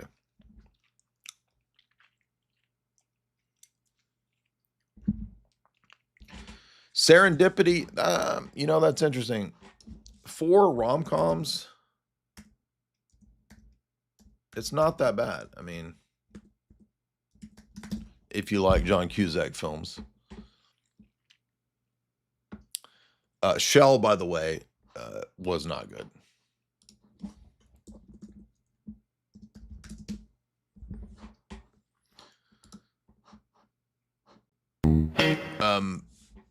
The thing that I think will surprise you about Serendipity, I mean, it's just this, 90s, 2000 era rom-com. There's quite a bit of Jungian themes in Serendipity, which I did not expect. I thought, okay, this is going to be a stupid rom-com, but we got all this Jungian stuff going on in the background, which is weird. All right, are we winding down? Is everybody getting a little tired? The stream didn't end. No, it didn't end. Is that the last of the super chats? Let's make sure we got them all. Ortho Anglo Croat, $25. Do you remember the time when your lands are covered in mosques video? Do you remember the video when your lands are covered in mosques? It was a great speech. Did it get taken down? Who gave it? Me? You mean there was a video, a clip from like 7 years ago where I said that. So I don't know if you're talking about that or you're talking about a speech when your lands are covered in moss. I don't know who gave this speech. Let's see. Can't type today.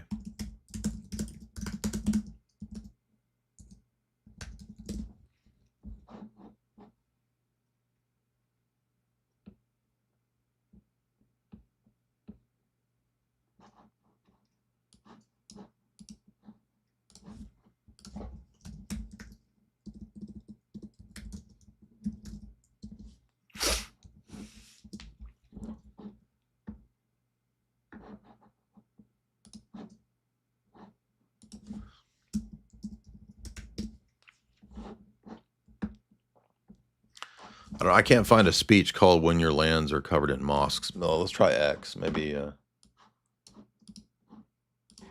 Why are you so gay? Why are you so gay?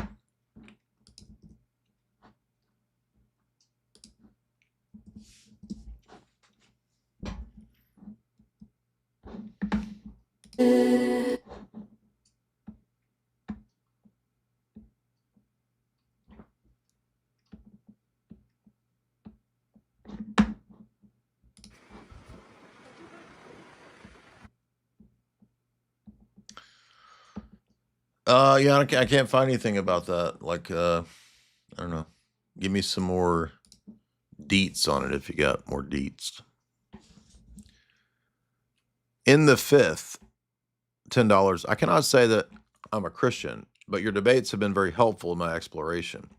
Do you have any advice for those that are still wrestling with their beliefs? I mean, I would just say go check out Orthodox liturgy, but if you mean intellectual stuff, head on over here to my channel and maybe start with the metaphysics talks at the very bottom and see if that answers some of those questions. If you come down here to the bottom, traditional philosophy and metaphysics, those talks are kind of designed for people not necessarily into the faith or into Christianity yet, but maybe looking at things like metaphysics and structure and design and universals and things in the world that point to God.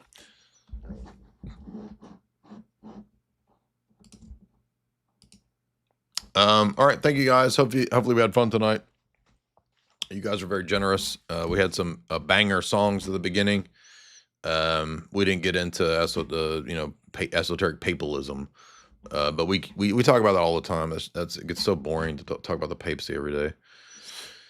So anyway, everybody have a good night, and I will talk to you soon. Look for which actor or actress, this last question, should we do our first podcast on 3 good, 1 bad? Might even title it something like the 3 good, 1 bad series. I don't want to do Nick Cage because we've done a million Nick Cage movies. So we could do Marilyn Monroe. We could do Joan Crawford. We could do Denzel, Keanu. Pick a A-lister. Could be in any Humphrey Bogart all the way up to Matthew McConaughey. I'm not gonna start with Rosie O'Donnell films. Although the Rosie O'Donnell film where she plays a retard is definitely worth covering. All right, we got do Jason Bateman movies. Whoever I see the most of. Okay, Jack Nicholson's a good one. I haven't done a whole lot of Jack Nick films. Clint Eastwood. That would be a change of pace. Paul Newman, that could be good. Like a lot of Paul Newman movies. Jimmy Stewart, that would be good. Whichever name I see the most of, we will do our first one on. We just did a Jake Gyllenhaal podcast, so I'm going to skip that. Luke Wilson instead of Owen Wilson. Okay. All right, we got a Russell Crowe. We've done a lot of Tom Coombs, but I'll put Tom Coombs on the list. I hate Tom Hanks. I don't want to do Tom Hanks movies. Sir Anthony Hopkins. Everybody's saying different ones. George Clooney. Oh, there's a bunch of CIA type movies to do.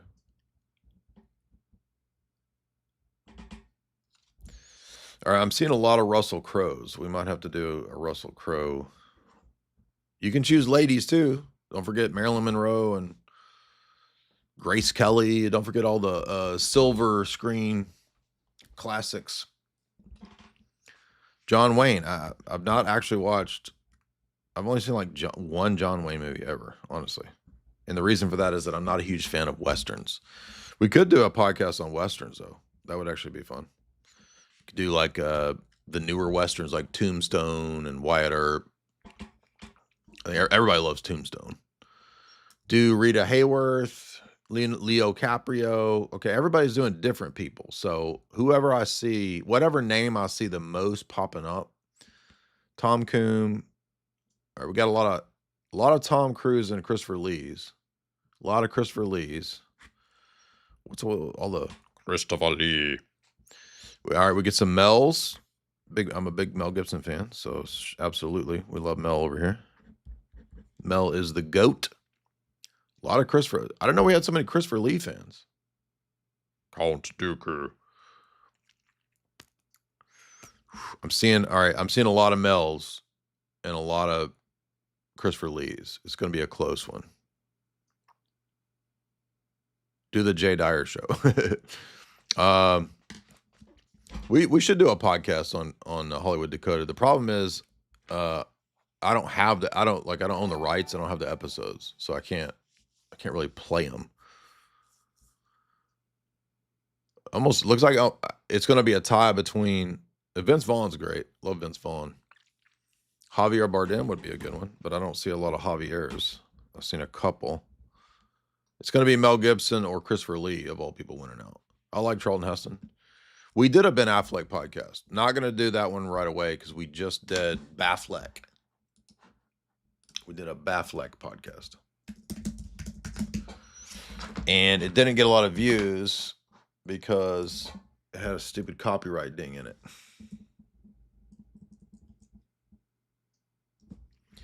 We did Pearl Harbor, Argo, Accountant, Dogma, and Geely. And Geely is one of the worst movies you'll ever see. It is so stupid. And they actually put a full tard in there, which just like that Rosie O'Donnell movie.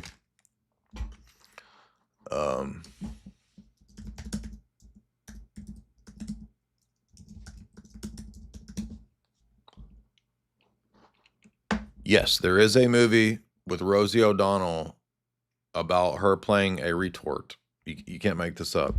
And the movie is about her trying to find a toilet seat because she shits giant dumps all the time. I kid you not. You could not think of a worse plot of a movie that ever got made.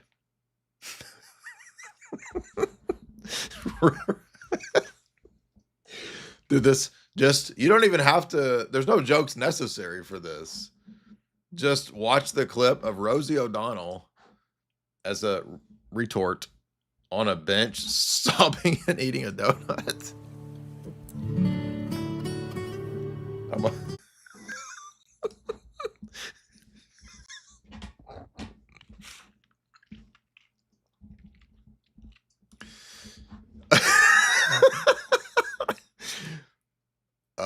There's a really funny comedy guy. There's a comedian who does 10-minute reviews of bad movies. It's really funny. I got to remember the guy's name. But he is the one who did a video on this that Neil sent me. And I can't remember if it's this one or this one in the Matthew McConaughey midget movie.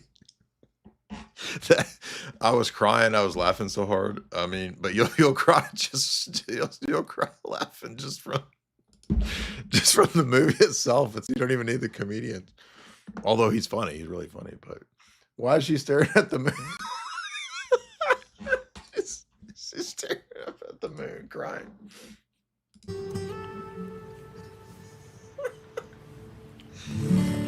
Okay. I gotta think of that comedian's review of this because it made me cry laughing. It was so funny. But just as funny as this is what I just subscribed to their channel. What is it? Let's see.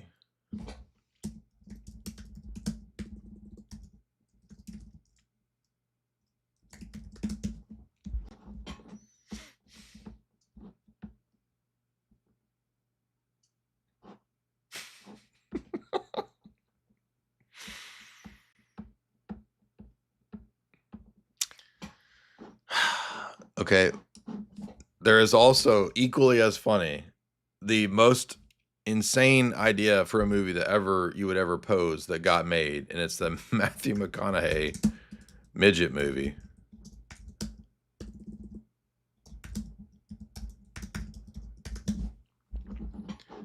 Tiptoes. In fact, Matthew McConaughey was on I didn't even know. So he actually was on this podcast Did you know talking about it. That when people watch the trailer for Tiptoes, that they think it's a sketch? Did you know that?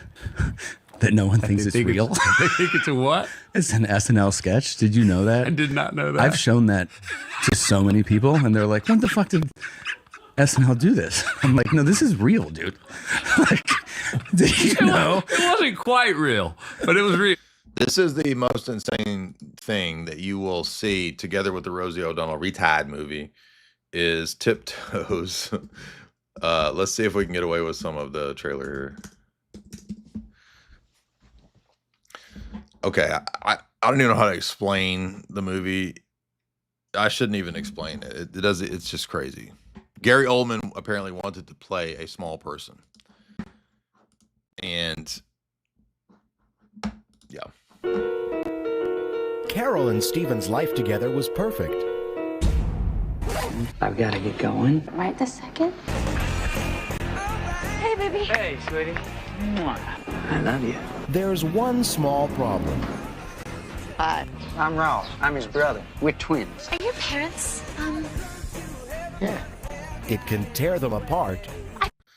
Yeah, you get the idea. So if you're looking for something off the charts bad that will make you cry laughing, I highly recommend Tiptoes.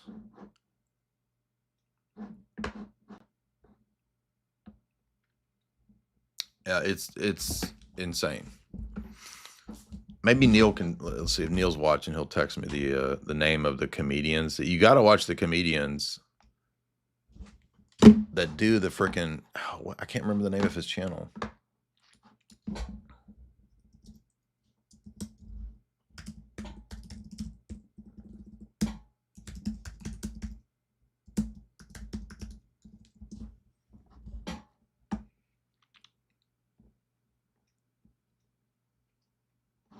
Oh, this is it. You guys will love this. This is this guy's channel. He's so funny. This aged great. This is a great comedy channel. This is it. His video on Tiptoes had me crying laughing, and his video on the Rosie O'Donnell movie had me crying. So definitely, if you're looking for funny movie analysis stuff in the vein of what we do, this is it. Here it is. Riding the bus with my sister. The Rosie O'Donnell retired. Rosie O'Donnell has special needs, and she needs a new toilet seat. Mm-hmm. Like, who could, like, this gives me hope that if Somebody made a movie about Rosie O'Donnell as a retard with giant shits, and they could get a movie made. Then anyone can make a movie. Anyone, like any idea, anything can be made. You can manifest that, bro. You can manifest it.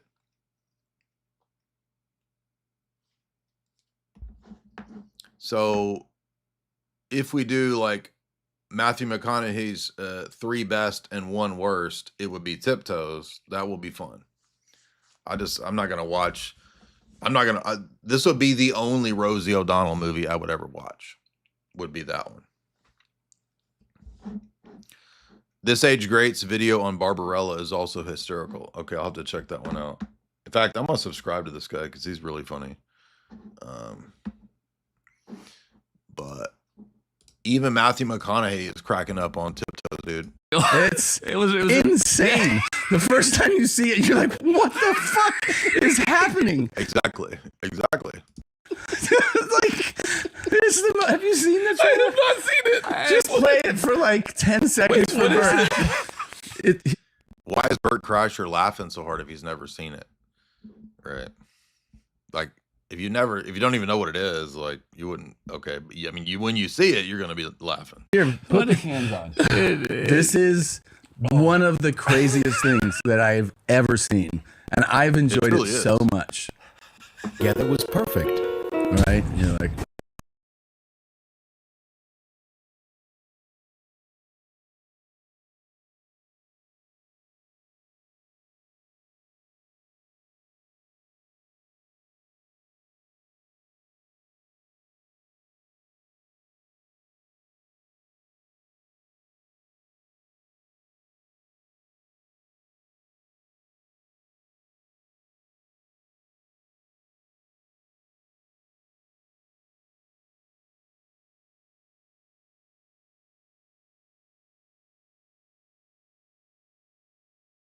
A lot of Willem Dafoe's. It looks like Mel won though, so I think we're gonna start out with Mel. Sometimes my finger doesn't hit the unmute button right. Nixie says, "Have you seen Harry Brown with Michael Caine?" Oh, it's really good. Yeah, it's a great vigilante film. It was great, very good movie.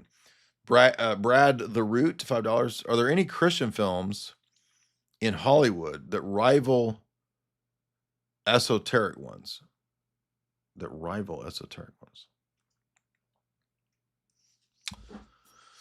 I mean, there are some, really good wholesome. In fact, Jamie and I did a wholesome December,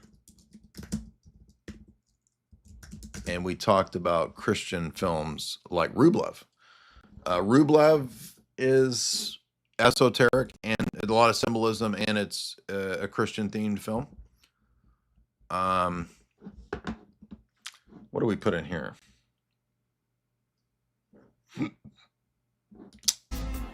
I didn't list what movies we put in here. Things that I thought were fun, moving kid movies that I saw. Well, here we go. Wonderful Life, Christmas in Connecticut, The Robe, Ben-Hur.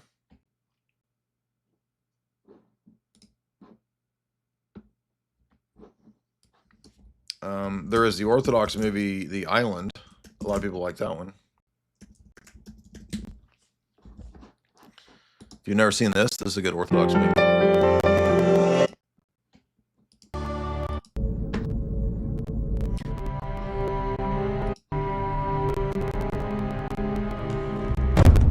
It's a drama about a fool for Christ in a monastery and the hardships that he undergoes.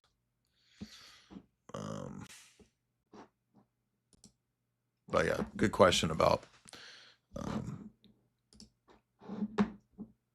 Christian-ish movies and explicitly Christian films. Angel Studios. I mean, I think the trafficking movie was really good. It really was. Sound of Freedom. I mean, I'm aware of the, Mormon weirdness of the guy that made it. However, I thought the movie was great. It was really well done.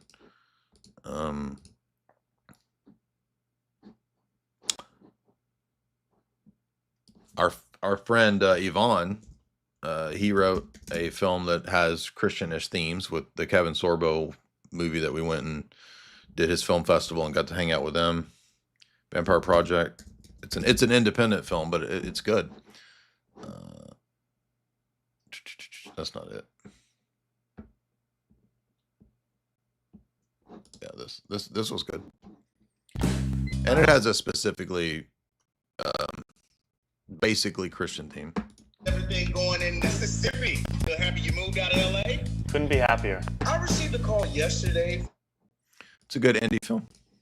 If you're looking for indie Christian films that are not, it's not cheesy. You know what I mean? A lot of Christian films are pretty cheesy. So, but this one was fun. It's a fun indie horror movie.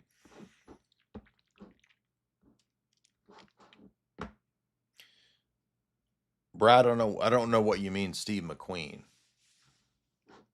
I mean, there's some good Steve McQueen movies, but I don't know what your super chat means.